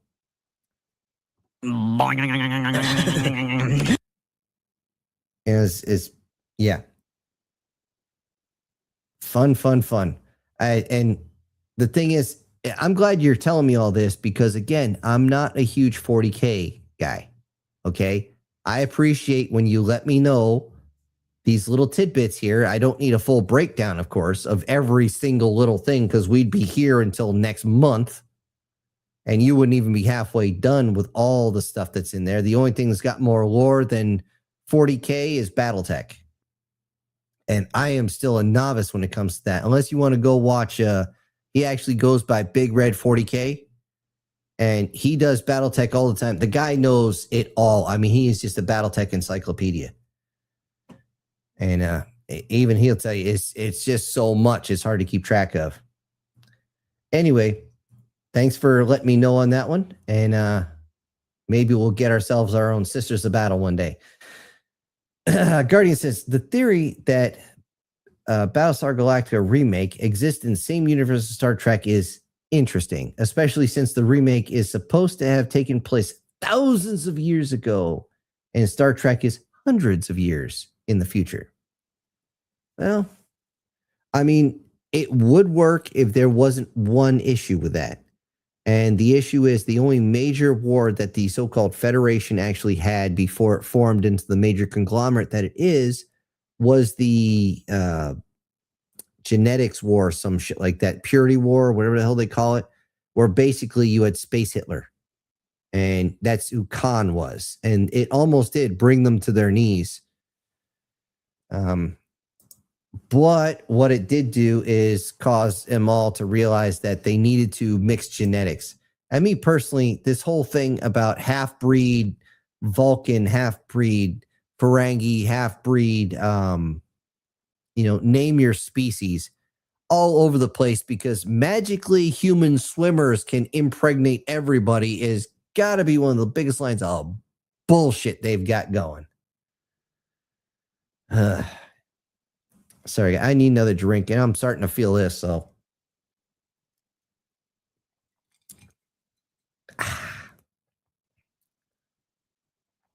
Yeah, I don't. If it came down to somebody say they were in the same universe, I'd say there are too many differences in the timelines. If they said the Cylons were actually genetic cleansing, then perhaps. Lena says, Warhammer 40K Sisters of Battle are supposed to be a little bit psychotic. If they speak to you in the cat girl, they would try to get a cat girl into the trouble who wouldn't like the elf wife in Warhammer 40K. It's a great choice. Okay. I'm either reading this wrong or you said it wrong. Warhammer are supposed to be a little psychotic, and if they speak to a cat girl, they would try to get a cat girl into the trouble who wouldn't like the elf wife in Warhammer 40K. Okay. And by the way, anybody who hasn't heard before, I tried writing 40K basically fan fiction. I did one story and it sucked balls. I'm not doing it again because I do not know the lore well enough to make a good story on it. Guardian says, the fact that in your story Astray had a male human and a blue female having a kid together suggests that it's not impossible. It's just very low chances. Yes, that was kind of the point. It was, that's why the phrase at the end of the very first episode was, what do you mean she's pregnant? And it's like nobody could believe it. And that was the whole thing. Like, oh my God, this is actually possible? It's never been done before. And it was literally a 1 in a quadrillion shot, and they just happened to hit the bullseye while tripping over themselves, drinking whiskey, whistling Dixie while jerking off and firing into the dark at the same time. They just happened to hit the target. Well, he hit the bullseye. And yeah, he hit it over and over and over again. That's what he did. Shocker. But yeah, again, different stories. None of my stuff ends up in the same universe twice. I am very limited because I have hard science fiction. If I did soft science fiction, I could have some really, really strange shit.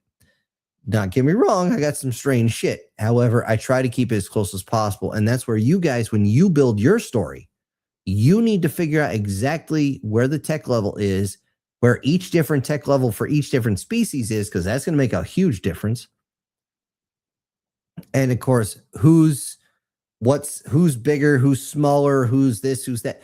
You got to have all this figured out. And sometimes as soon as you introduce a species, now I don't have it. It's actually behind the green screen. I'm actually hitting the green screen right now. You can't tell. But one thing you can do when you're writing and you reach a point where you introduce a new type of species, just do yourself a favor. And I do this too. Just pause. Either when you introduce the character, you write out exactly how they look like, exactly what planet they're from, and this, that, and the other, a bunch of these details, and get those and then put those in a notes section. I had to do this for ambush predators because I had way too many people there. And it is what it is. If you do that, it's going to save you so much trouble. Holy crap, you have no idea. Down here, Lena says, Star Trek and Battlestar Galactica 2003 share one piece of history that happened in Trekkie Trek's past, an ancient war with AI that happens in Battlestar. Did they actually have one? I thought that was Star Wars had the AI fight, which is why they do everything manually on their ships now.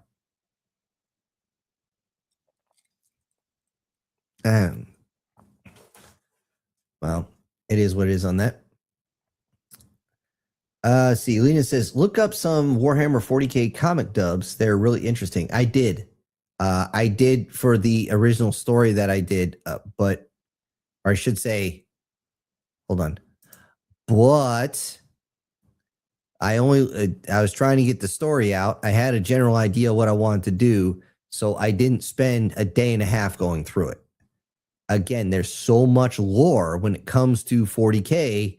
It's very, very difficult to actually pin this shit down. Now, when I did mine, I stuck with 3 factions, 2 of which you already know. One was a wild card. And it just is what it is. However, again, I didn't have enough, and you guys let me know, so I'm not gonna piss on something you guys love. Not deliberately. I might accidentally. You know, because face it, wind is gonna knock that sideways.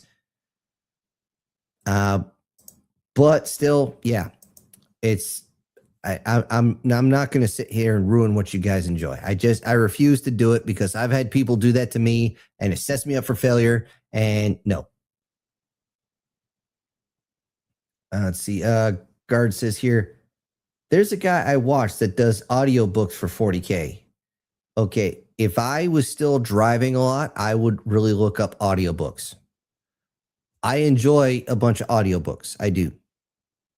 And believe it or not, one of the audiobooks that I've listened to, even though I've read the books, is Starship Troopers. Because they actually got the guy that played Johnny Rico to actually do the audio, and it was just cool to hear his voice in my head as he's sitting there. I always get the shakes before I drop. And as soon as I heard that, I'm like, yes. Even if I just heard the epilogue in it, it was just, But yeah, I recommend audiobooks to folks who just don't have that travel a lot, or like you're doing something. Yeah, audiobooks are golden. War Sniper says, my dragon is fun that way. He can literally make a tear into another dimension and universe. Sometimes one he wants to jump into and he walks into, and another one he takes a swat into the human form. Yeah, hence the reason I wrote that part where he just opened up the dimensional gate and he allowed the dragon pup to come in. You know, and that was kind of it where you mentioned that, Horse Sniper. That's exactly why. And originally I was thinking about have them go into the dimension. However, I had lost my notes at that point, and I'm just like, son of a bitch, where's the rest of it? So I was like, you know what? I'm going to go in a different direction. And I think it worked out a little better. That's actually right after that. I'm sure you noticed that's where it got really fucking dark. Like, seriously, it was supposed to be even darker. Like, seriously, what the fuck area. But I decided not to. You guys know whose ass that is on the screen, right? All right. And now you got a full screen of an ass. So, let's see down here. This is Lena's here. He says, I'm only interested in the 1945 U.S. Army Jeep, only if it's the original factory configuration. If it's a modern copy, it's a different vehicle. That's absolutely true. That being said, I personally would still take a modern copy, not just because it'd be a smoother ride, but because the newer engines have more torque. Now, they can't put a huge engine in that sucker because it doesn't fit. However, it's still got some more balls to it. And yeah. And there was nothing, as far as I was concerned, there was nothing wrong with the original Jeep. People complained, well, if you roll it over, I'm like, then don't try to climb rocks with a fucking Willys Jeep. What the hell are you doing? Okay. War Sniper says, anyone would scare themselves shitless when you see a dragon walk around like it's a basic Sunday. Yeah, given the size of that motherfucker too. I mean, if you saw a dragon that was only the size of this soda bottle, who the fuck would care? But you see one that could literally flick its tongue and take your fucking head off, then yeah, you'd be a little nervous. I would be nervous too. Guardian says, all three, but Star Wars are the only ones where they feared the droid uprising has lasted over 1,000 years after the incident. Yeah, that's true. That's why there's very, very, very, very, very few droids on a battleship, something that should be almost completely automated. The Star Destroyer is a fucking battleship. I don't care who says what. I don't care if they say it's a Star Destroyer. It is a battleship. It is meant for large slug matches with heavy equipment. However, it is not optimal to fight alone. That's one of the key things with a battleship. It is not optimal to be by itself. It is designed for large-scale battles against large targets, which is why fighter screens usually beat its ass. It's basically battleships versus prop-driven aircraft. You could sink a battleship with prop-driven aircraft given the right ordnance, but it's kind of hard to hit all those different things flying around you. So anyways, but you're right, Guardian. Absolutely right. Those ships should be fully or mostly automated, but they don't. They're almost completely done by hand, which is also the reason why most of their shots miss. They don't have computer control of the weapon systems. Are certain things automated because they have to be? Absolutely. But it is what it is. Guard here saying, there was one, the story I was listening to by a small creator, and when they ran into a species that was like, that is species that are how we are today, you know, divided and constantly smashing heads with each other. One of the human crew members said, they're just like us, for real. But before he could finish the word, for one of his fellow crew members smacks him on the back of the head and says, shut up, Carl. I added the Carl. Let's see. Lena says, what your dragons do that's actually different. Mine breathe nuclear fire. Okay, so they're Godzilla's offspring. Yeah. Now I was contemplating this last time I had a dragonoid or dragonkin. And this is another one, guys. Be careful of this. When you use different phrases, a lot of times it can bite you in the ass, because dragon newt, dragonkin, half dragon, dragonoid, these are all different, and some of them are vastly different. So just be careful about that.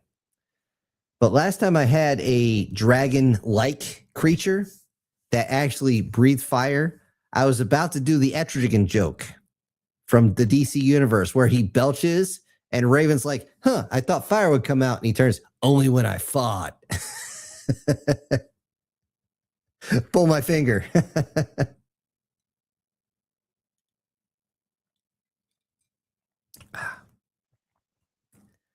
Let's see. War Snipers is, he's talking to Lena. And my dragon is a dragon with a, what the hell is wrong with this thing? My dragon is a dragon with a human soul that had a human life before this current life. So he is like, yeah, I'm a dragon god, but I'm going to use my OP abilities while it's not needed. Or am I going to use my abilities when they're not needed? Nah. There was a manga based on that where the guy was reborn as a dragon, but he's basically the final boss in a video game. And he realizes it and starts like rallying all the monsters around and stuff like that. It's not bad. I don't know if they ever finished it. I saw the first, I think, 2 mangas on that. And then, of course, I didn't have any time to finish it. It looked pretty good, though. Now, the thing with dragons is you got to be careful. Okay? If you already set, like, if you have in your story, now I know War Sniper, you already have your one dragon who is a dragon god, so we're not going to go there. But anybody else who actually has a dragon, a actual dragon, acts like a dragon in your story, if it is strictly an animal, you have to keep it strictly an animal. You can't say, oh, they gained intelligence at one point. Doesn't work. I have tried this bullshit. It does not work ever. Okay, it always, always, always bites me in the ass. There's only been one exception to that, and that is when they literally got some sense knocked into them. That's the best way I can put it. Excuse me. Lena says, Star Horse is supposed to be 1970s, 80s retro futurism, which is why most of the material in the Legends is fantasy. Yeah. Sorry, sorry guys, that was fighting me as I was like trying to burp and sneeze at the same time. All right, speaking of 70s and 80s, I do have to say this. And I'm going to downshift to a different series, and this is the Terminator series. A lot of people look at the Terminator and wonder why the Terminator doesn't immediately go and do exactly what it needs to do to win. Why doesn't it send the T-800 to the exact moment in time it knows for a fact that either Sarah Connor or John Connor is going to be right there at a young age, unsuspecting, and they can just go up and snap their neck? Why doesn't it do this? There is a good reason for this. And honestly, it hit me like a friggin' brick in the ball sack when I realized it. When the Terminator program was originally made, it was in the mid to late 80s. Okay, everybody knows that's when the Terminator program began. Because of that, it does not change from its base programming. Its base programming is like an old game. The old games, especially back then, were meant to be hard, but also meant to be beatable, which means every time it gets too high of an advantage, it pulls back. If you've ever played Age of Empires, you know this, because everybody's going to be beating your ass, but all of a sudden it just quits. It just backs away. And they build up, but they don't do anything to you. They just kind of sit there and wait. And that's what it was. That's the only way they could wrap that up to let it know that that's the only reason why the Terminator didn't just, zap in its little, burning murder ball. Arnold stand up and go, John Connor, yeah? Crunch. You've been terminated. All right, I'm going to downshift, go back here to the comments, and Sniper says he would just some cute, adorable, busty wife. He can have fun. Oh, he wants just a cute, adorable, busty wife he can have fun with. Yeah, As if your dragon doesn't have enough wives to be with. Exactly how fast does his body regenerate? I mean, that's insane. He's got Wolverine level regeneration to be able to keep up with that many.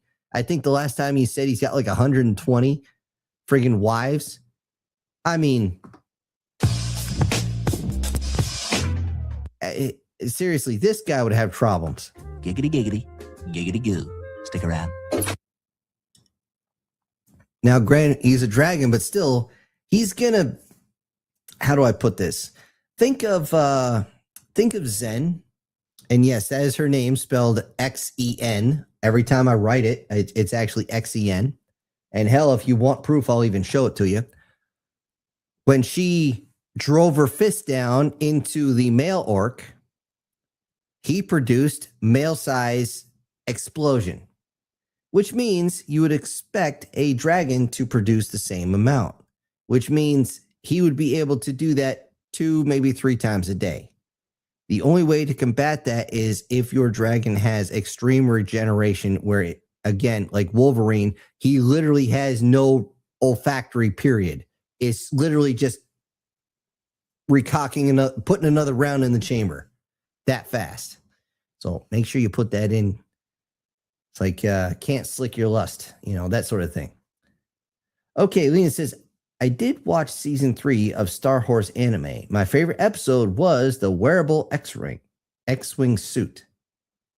I have never once seen the Star Horse anime, so I have nothing to say on this.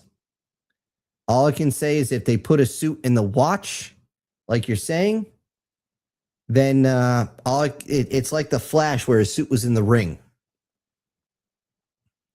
Guardian says, you could have an intelligent dragon that pretends it's a dumb animal for one reason or another. Then something happens and it talks to everyone and they go, you can talk? Actually, I'm actually waiting to see if they make this manga into a series. And I am grateful that somebody is able to, I know he's an old friend.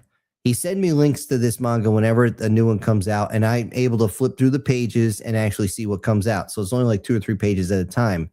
However, they have a series where the guy is part of an experiment and he's turned into a monster, an actual like monster with a tail, no wings, just an armored monster, but he keeps his mental faculties. And unfortunately, he can't talk. And recently, I was sent the last like 10 pages of this. He says there's more, but we'll see what it is, where he actually shows everybody that he's smart. Like he actually goes out and hunts when he's on a mission with folks. He's cooking everything. He's using actual spices and stuff like that. He's cleaning himself, like wiping him down with a towel and shit. And I'm just like, yeah, that's an easy way to say that you're smart. You're not showing it, but the thing is that the guy can't physically talk. He can roar, but he can't talk. So it's a good series. I kind of wish they would make an anime of it, but I don't think they would because, well, they'd have to cut out all the boobies, and there's a lot of boobies in there.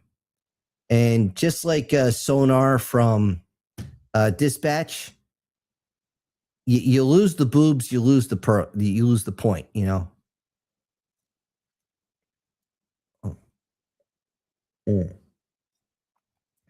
Leonid says, I think I do like vampire elves in fantasy. Exactly how many drinks have you had, my friend? Vampire elves are a thing, depending on which fantasy you go in. Now, most people just make their own. They don't stick with a common trope. However, the majority of vampires in fantasy do have the pointed ears. They are very tall and usually very lanky. Not always do they have all 3 of these, but they do always have pale skin. They can work depending. It really depends on the author. I can't say too much because you're not giving me a distinct one to go after, but it's or I should say, but I will say it's possible if you want to write something with vampire elves, you can. It's actually not hard to do. I will just say, just be careful during your setup period. Let's see. War Sniper, of course. Firnin is a guardian dragon, a protector, and he does not like combat. So if he gets attacked, he reflects it back and asks, "Are you done yet?" Or as I kind of got him as somebody who decides he can lay a whole bunch of hurt down if he wants to, but just doesn't really want to. I took a few liberties, you know that. But you know who Firnin actually reminded me of when I was reading all that was the Fortress Maximus from Transformers. Fortress Maximus is the strongest of all the Titan Transformers, but he hates battle. He's good at it. He's also the most badass motherfucker out there. He just doesn't like it. He's been alive for several millennia. He's seen so many battles. He hates fighting. He really does. He doesn't see the point of it. That's why he spends most of his time in his own version of sleep mode.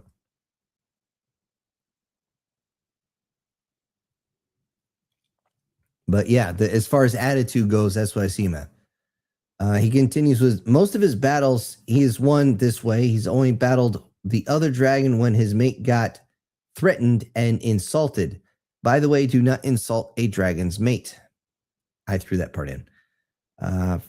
Let's see. He says, Sinfernin has followed the ranking system. If we follow the other story that his species got destroyed by meteors, so the one he got isekai'd and his grown up between his species intertwined. Okay, I'm reading this wrong. Fernin has followed the ranking system. If we follow the other story that his species got destroyed by meteors, so the one he got isekai'd and is grown up between his species intertwine the moment. I think I know what you're trying to say, but I might be missing something.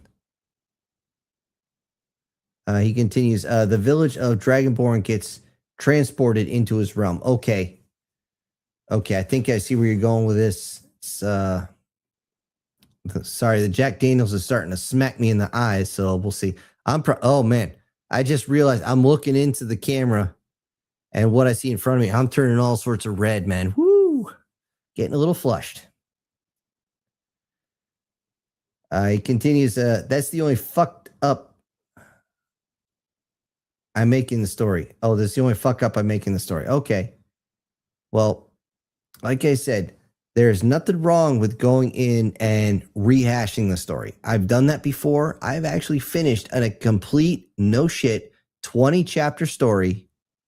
And as I'm reviewing it, and I have somebody else read through it, they say, you know, here in chapter 3, you kind of messed this up. How does this work? And I looked it over and I just went, wow, fuck. And I literally had to scrap everything after that because it didn't work and start over. It happens. Lena says, the anime episode copied Princess Leia, but she's an anime teenager with a droid that can play audio cassettes. It was a really fun speed.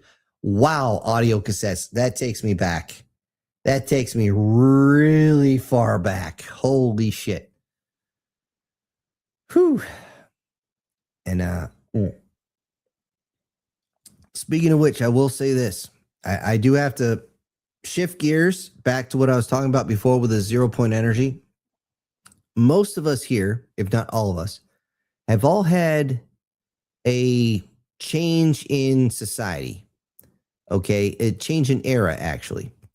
Now, you have or I should say age. Like, you have the information age. You have the robotic age, which is just officially getting its feet under it. But the robotic age started back with like the Roomba and shit like that. So it takes a while. We haven't hit the Enlightenment age, but we had an age of analog, and during analog we had audio cassettes, but also records and stuff like that. we went from records to audio cassettes to CDs to downloadable content in like 15 years. And that's really fast, technology speaking. With the 0 Point Energy coming out, provided those guys don't suddenly just disappear, everybody here is going to see their world change again. For the better? I don't know. I hope so. But you're going to see it change again. We might change from the robotic era straight to the free energy era or something like that. I don't know what the hell they're going to call it. And when that happens, well, meet the Jetsons, motherfucker. All right, back to the comment section. Alina says, vampire elves are just a monster of a weak idea. You could find the village of elves, but you don't know what exactly wrong or what's exactly wrong about them. Yeah, you could do it that way. I mean, you could do it that way. You could do it another way. Just remember, vampires, just like everything else, still need to feed. Every time they use some sort of ability, they burn themselves out, which is the reason why they end up hibernating so long. They're actually conserving their energy. They're barely burning any of the hemoglobin that's actually in their system. Once that burns out, they need a fresh supply or their body degrades into nothing. So that's one of the reasons why they sleep so much, at least as far as vampires go. Now, vampire elves could be different. It depends on how you want to write it. Okay, Worst Number says, the fun thing is 3 storylines intertwine in Farron, his realm, the one of the Isekai, the one with the Dragonborn, and there is a story now. He's met his first wife, or first wives, is it first wives? Where he was commander of a World War II fleet of Azure Lane. My brain hurts now. So is that why you've been bringing up Azure Lane for the past few months? You know, it seems like every time we're on here, you brought up Azure Lane, and no, I'm not a huge fan, but don't let me stop you from enjoying what you enjoy. I got nothing bad about it. It's just not for me. But you know, now you're, wow.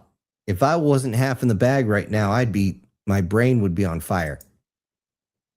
But for right now, I got it pretty lubricated with this stuff right here.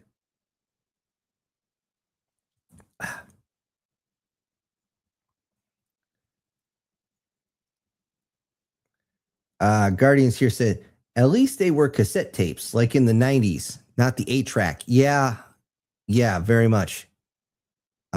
The thing is, I'm actually old enough to remember 8-tracks. Barely, but I still remember them. They were my dad's first truck. Or old truck, I should say. He was actually selling it, and we found the 8-track tapes. They were massive. For like a 4-year-old's hands, they're like huge. I'm like, what the fuck is this? That's a cassette. There's no way that's a cassette. You see this? And my brother's like, you see this, the tape? I'm like, huh, no shit. Or, well, I didn't say shit back then, but no kidding.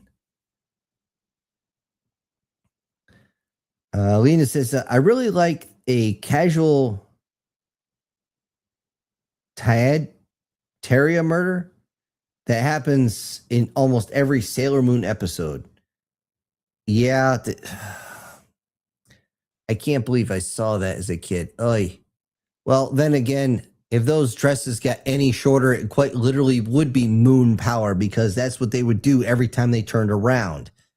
I mean, seriously, the only thing that actually turned me away from the Sailor Moon, I mean, literally turned me away from it, I've never watched it since, is the fact that I found out that those girls are officially 14 years old. I'm not even joking. That was enough for me to go, I feel so fucking dirty, and I'm not even 20 years old. I'm out of here. I may be a dirty old man now, but I just don't want to be one. Let's see. Wars Number says, also the reason why those World War II ships are there.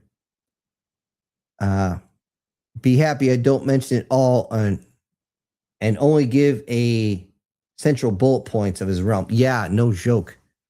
I'd be completely lost at this point if that was the case.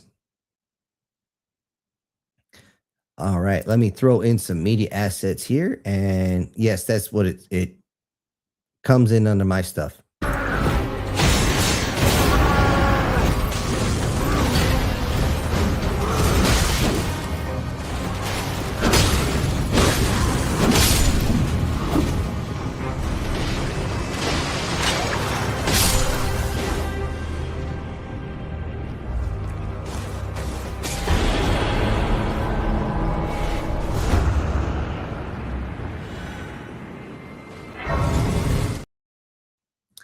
I think for that last part, I'm going to have to put in the whole Wendy, I can fly.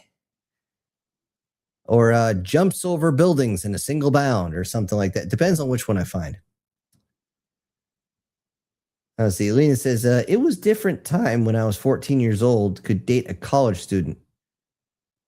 Or when a 14-year-old could date a college student. Yeah, that depends on where in the world you were at. I'm going to tell you that straight up.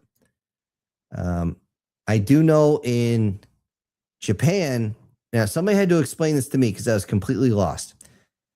Age of consent, as far as I know, is 18 years old. So if you're both below 18 years old, you can do anything. And I literally mean there are no restrictions as long as you're both under that age. However, as soon as one of you passes that age, you need to immediately stop and wait until you both pass that age, which I think is a little ridiculous, but whatever. But as long as you're both past that age, you can do whatever you want to each other as long as it's consenting adults. Of course, that's important. And I'm just like, wait a minute. So 10-year-olds can ew? And no kidding, the guy I was talking to, he goes, yeah, when I was over there, it was actually disturbing. You would actually see like 11-year-olds making out with each other. I'm just like, they haven't even started to get their short and curlies yet. What the fuck is going on? So, yeah, different time, 14-year-old dating a college student. And the thing is, over here in the West, even that was, you better watch it, buddy, because the father's going to friggin' end your ass. End your ass for sure. He's going to put buckshot through it and take your nuts off at the same time. Not that I might know somebody that kind of got a few bullets whizzed past them multiple times for doing something so stupid. Let's see. Let's see. We got a Brian.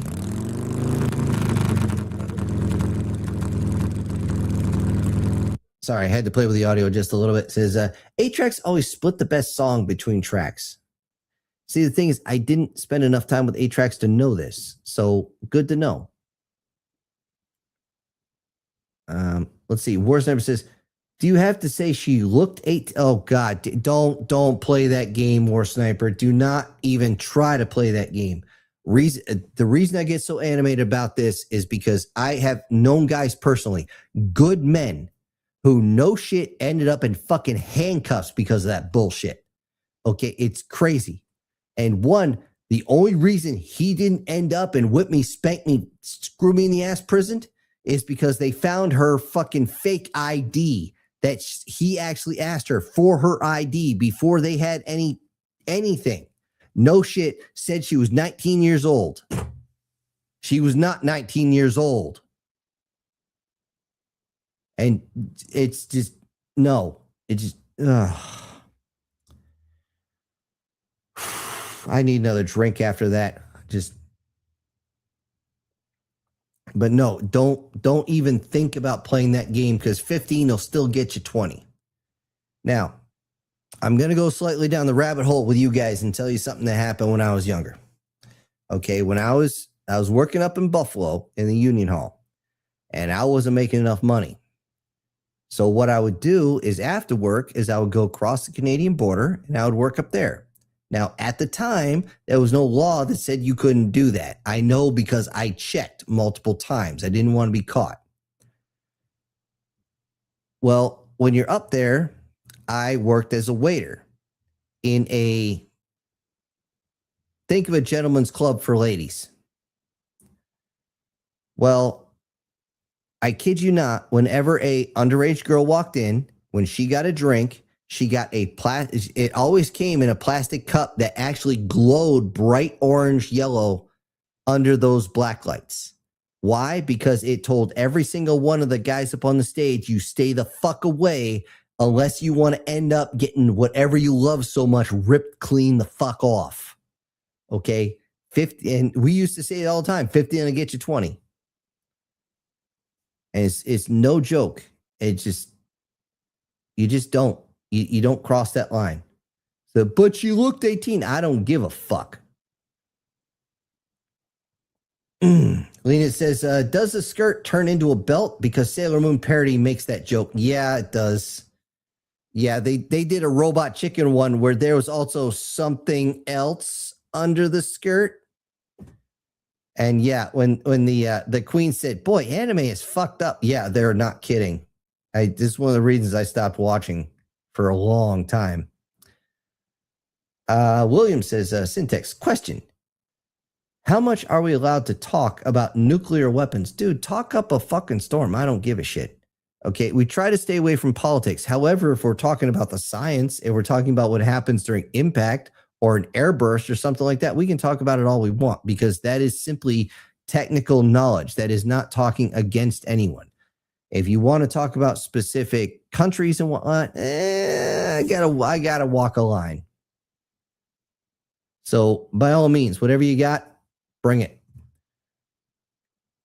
Guardian Sage says, also, another thing too is that Skynet is one of the comics when they found out that the multiverse Skynet is its own, its own words of John Connor.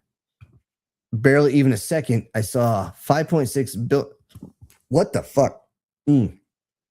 Sorry, guys. The whiskey's coming back on me. He says, barely even a second, I saw 5.6 billion different universes with me in it, and all of them end with you defeating me. Oh, hold on.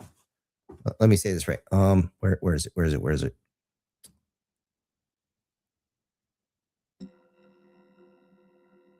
Barely even a second. I saw 8.6 billion different universes with me in it, and all of them ends with you defeating me, including my own. There is no winning, no matter what. Skynet is designed to lose. Yeah, it's an 80s video game is what it is. And 80s video games are always meant to be difficult, but designed to let you win. That's its base programming, and it can't fight that without destroying itself. And let's see, he continues with, and this is one of the few ones where Skynet technically won because it blew itself up and took John Connor with it. So it did kill him at the cost of itself. Leonid's up here saying, in Sailor Moon, they literally all die when the first season ends and the world has to restart and make them alive again. The show is supposed to be dark. Honestly, when I saw it as a kid, I thought that was the dumbest shit in the world.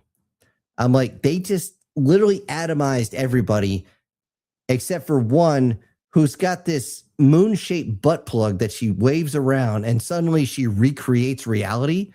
I'm like, if you had a weapon that fucking strong, what war were you fighting again? That doesn't make any sense.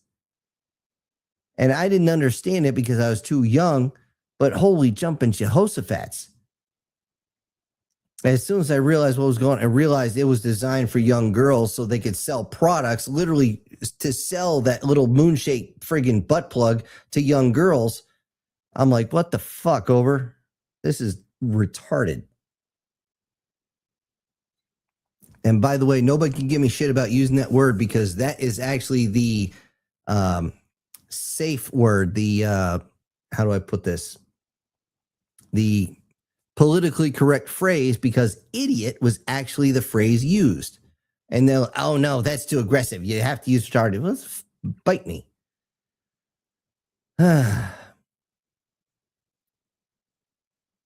Worst number says, I'm going to sleep good tonight, everyone. I'm going to try to get awake in 6 hours. I have an inflamed right ear to deal with bastard returns every damn time. Oh, shit.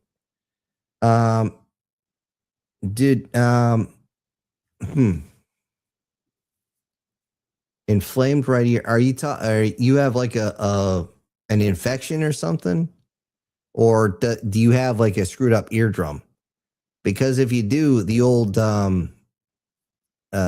scuba trick where you plug your nose and you try to blow air in that and you kind of make your ears pop, just kind of fill them up with air. If that makes it worse, you need to see the doc, like quick, okay? Because that means something's seriously fucking wrong. So keep that in mind. But I guess War Sniper is out of here. Leon says, aliens supposed to have complete control over the human nukes because they showed they can disable them. Yeah, I saw that. And honestly, I'm starting to wonder if that's, not human or if that's just a human creation or whatever.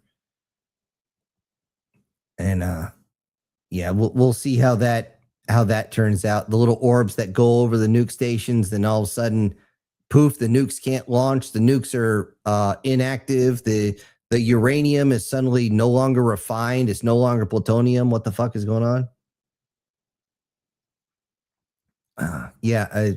We'll see how that goes. Honestly, I just want upgraded. I want our actual tech level. Give me our actual tech level and I'm good. Because you know what's going to happen to a farm kid like me who's retired? Motherfucker, I'm going to spend every year basically doing the same thing, but every year is a little bit different. I'm not going to get bored because technology is going to keep me busy. I'm going to be making videos. Maybe I'll plug my friggin' synapse into something like the goddamn Simpsons. Run around like Ready Player One in a skin suit so everything smells like ass nuggets because you're sweating up a storm in a skin tight suit. It is what it is. And but yeah, this is one of the things also, guys, and this is what weirds me out. Whenever I talk about a new technology, it only takes a matter of time before it comes out. I don't know if I'm somehow wired in to know when people are working on something. Maybe I'm accidentally manifesting. I don't fucking know. All I know is it weirds me the fuck out. Now, I've been talking about 0 point energy for years now. It's finally coming to fruition. Perhaps we're going to get the med bed, which, by the way, I still hate that name, but it is what it is. If we get that, regeneration and rejuvenation is going to be fucking possible for the general public. Is that going to cause some problems? Abso-fucking-lutely. But you know what? I'm going to be able to deal with it because if you have, at that point, you're no longer worrying about how much time you have on this planet. And since you are no longer going to worry about the time you have on this planet, the only thing you need to worry about is boredom. Now, here's the kicker. If you look at things like Interview with a Vampire and things of that, they were talking about immortality as if it's a bad thing. Reason being it was a bad thing is because after about a century or two, you've learned how to play every instrument. You've seen all the things that have been built. You've already learned all the different languages. There's nothing new for you to do.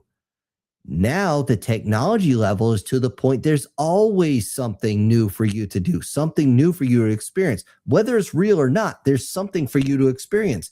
So that whole idea of you're going to be bored because you're never going to die doesn't fucking happen.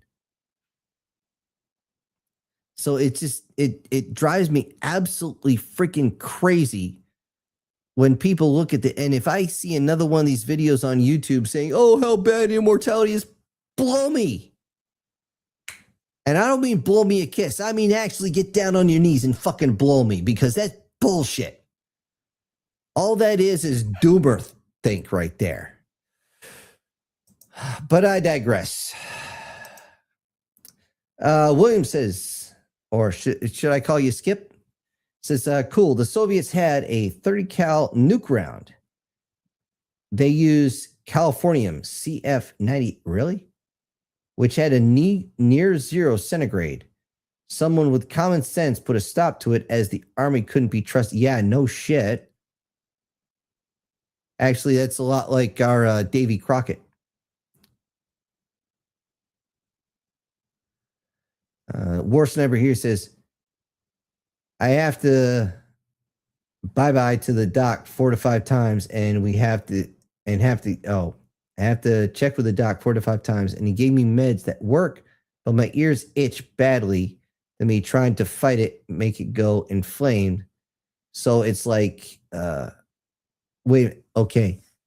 If it itches and then you scratch it and suddenly it gets inflamed, dude, you're having an allergic reaction. That doc doesn't know what the fuck they're doing. How do I know this? I had the same fucking thing happen to me. Okay? I got something hit me. I don't know what it was. And it was just going up my arms and it was infuriating. And eventually I scratched. As soon as I scratched, it swelled the fuck up. They had to run me to the goddamn hospital out of airborne school to get me filled up with Benadryl. Now, I do not recommend that you just OTC this shit without checking with somebody to make sure it doesn't go against your meds. Be very, very, very, very, very, very, very, very careful with that shit. However, it sounds to me like you're having an allergic reaction to whatever the docs got you on. Go ahead and talk to them, see if there's anything you can do to help with that. And I'm not going to step on the doc's toes. Lena says, well, any advanced technology is an alien technology. Well, we'll see. I'm on the fence on that, really. Lena says, why not? If you can manifest the technology, then you want to have it, it will exist. Now, the thing about manifesting, and this is one thing I found out, and I'm not going to go into why, because honestly, even I think I sound crazy when I talk about it. The thing with manifesting is it never, or almost never manifests the way you want it to. Okay? There's always an X factor in everything. There's always an X factor. So you got to keep that in mind. Now, if for some reason you even accidentally manifest something that you know shouldn't be there, however, all you have to do is reach out and grab it. Just grab the motherfucker. Just reach out and get it. The only thing that's going to happen, if it's not there, your hand's going to go right through it, and then you're like, okay, it wasn't fully manifested. Okay, you're good. Okay, it wasn't until about 2 or 3 years ago that I realized this shit's real. That being said, the whole idea of manifesting your perfect partner, which I see in a lot of dating bullshit, no, absolutely not. That's not how that works. You can't just manifest a person out of thin air. It doesn't work that way. So just keep that in mind. Okay, William says, if you're all wondering why they are holding back on technology, was explained in the book Future Shock. Yes, I already know exactly why they're holding back on technology. It's to make more money. It has nothing to do with actually the shock of what's coming. They claim that's what it is. A lot of people claim, oh, the world isn't ready for it. The world was ready for it back in the 1950s. You've been delaying it to people getting this comfortable numbness of what's current. It's just, we need to be able to get the technology that we're supposed to have. We will learn this technology if it's out there. But right now, even a lot of these mechanics and whatnot, they're still working on technology that's 200 years old. I'm sure these same guys, once shown how it works, will be able to pick up the new engines like that.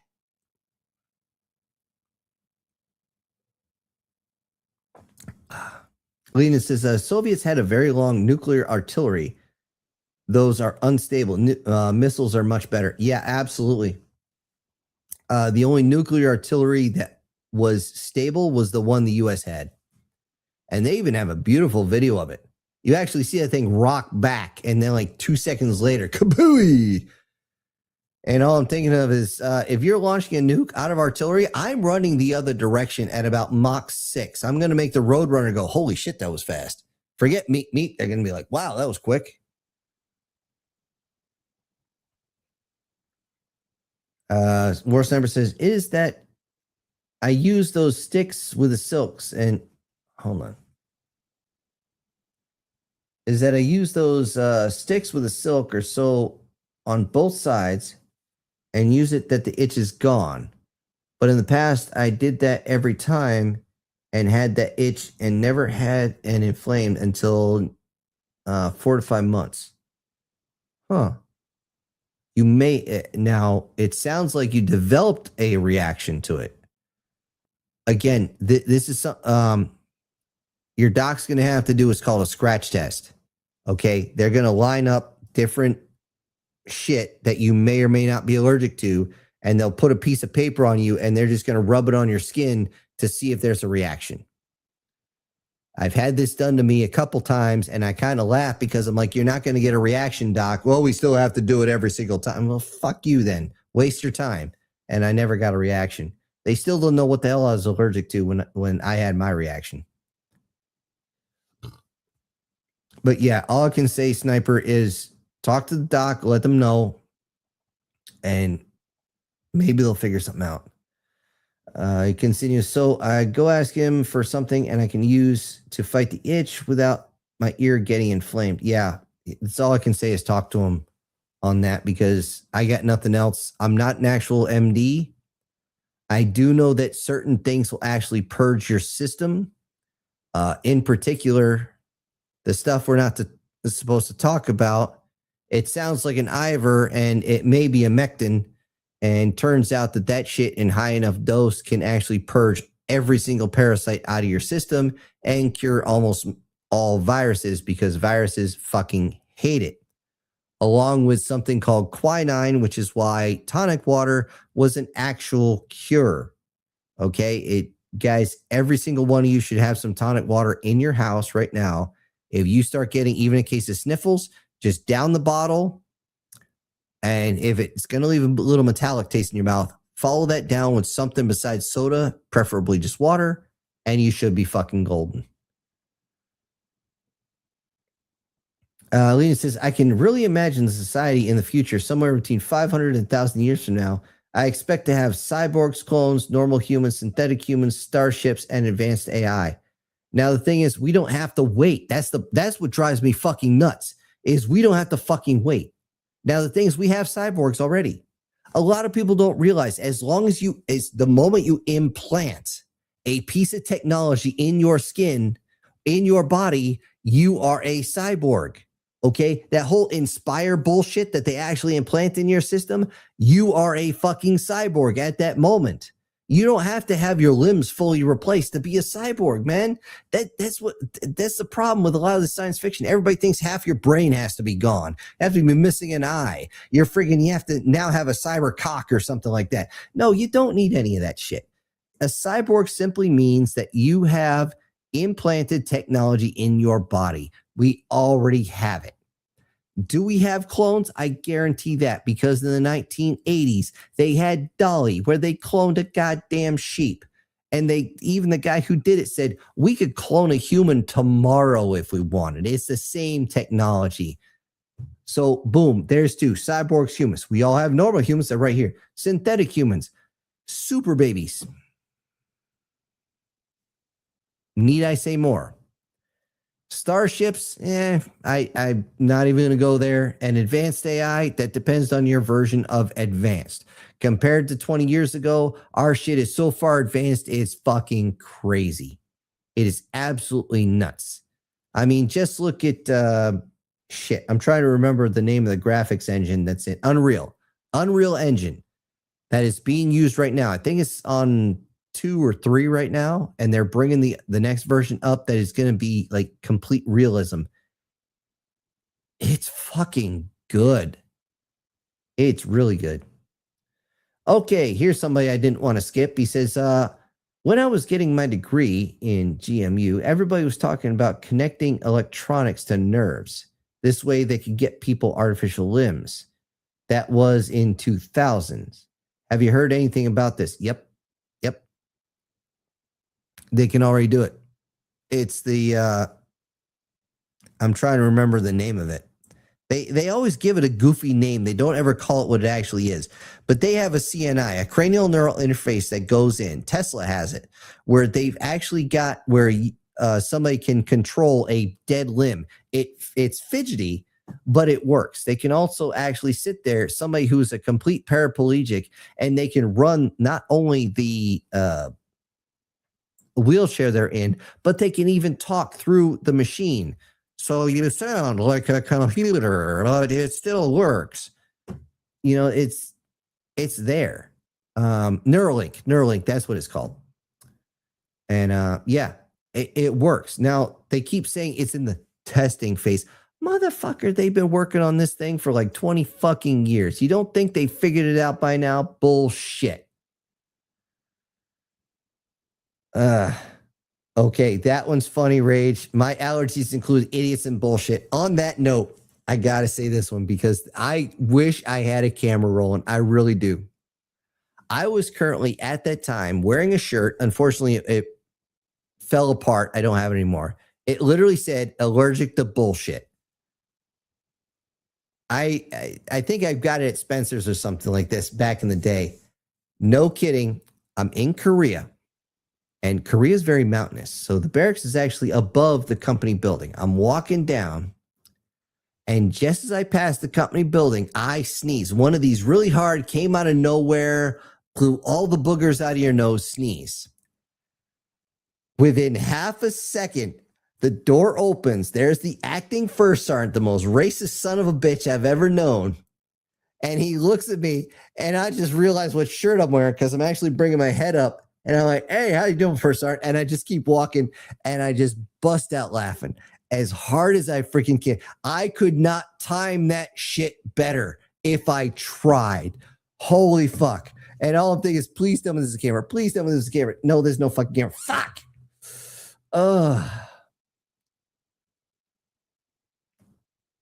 Okay, Lena says, if we could put an AI into the synthetic meat suit, it probably is going to be advanced AI.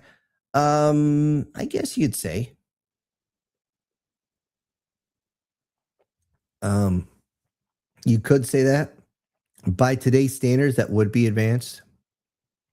However, I would not be surprised if this is actually something that's been done. The fact of the matter is, if you wanted to be, how do I put this?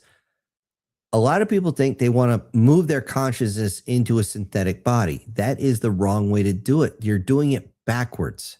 The fact of the matter is, all you do is you dissolve the body around the central nervous system, and then you build a new body around that. You're not actually losing anything at that point. If anything, you're gaining.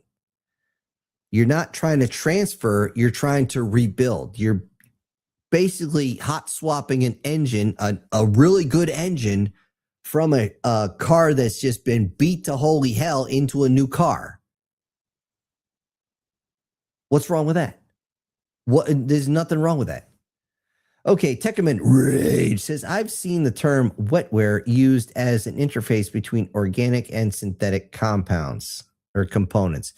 Yeah, wetware is actually a ubiquitous phrase. It has multiple, how do I put this? It means different things in certain scenarios. But wetware is one that is supposed to be able to merge between synthetic components and organic. However, a lot of that was disproven, and it was original ways of doing that. It wasn't actually the way that we do it now.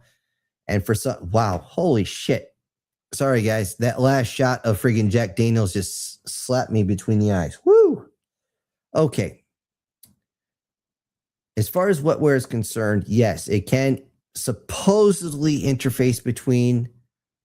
I'm not holding out a lot of promise, but you never know. You never know.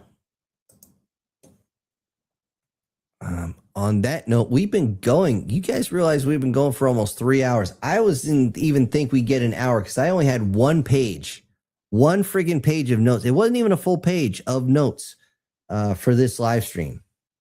So on that note, I'm going to end it here because honestly, I'm out of my drink. I'm feeling weird. I got to feed the fire. Not to mention, I got to pee. So we're going to end the live stream here with the safety brief. And as I see how many people we still got with us, not that many. I don't expect too many. I mean, this is a very simple live stream. It's not like I got, like Twitch going on the side or anything like that. Let's see. Hold on. Lena says, why are copying yourselves into clones that has their own identity, but it's complicated. Yeah, you could copy yourself. It's but the whole thing about copying a copy, you're gonna have problems. It's just there's gonna be some degradation, and that was the one. Multiplicity, I think, was the movie back in the day. They actually got that right, where a copy of a copy of a copy, there's degradation all the way across. However, if you copy yourself onto yourself with slight upgrades, you're not really losing anything. Yeah. Okay. Yeah, Brian, you're right. It's time to say goodnight. We're going to, again, end with a safety brief. If you just remember, if you drink, you don't drive. If you drive, you don't drink. If your buddy wants to drink and drive, feel free to kick their ass.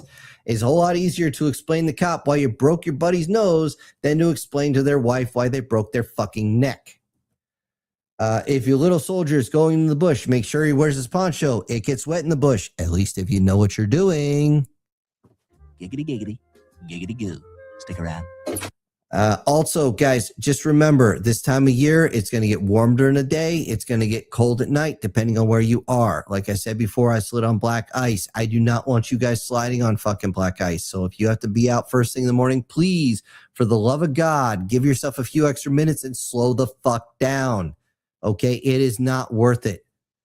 Also, I do want to see every single one of you right here next week on Syntex Live. Until then, everybody, take care of yourselves.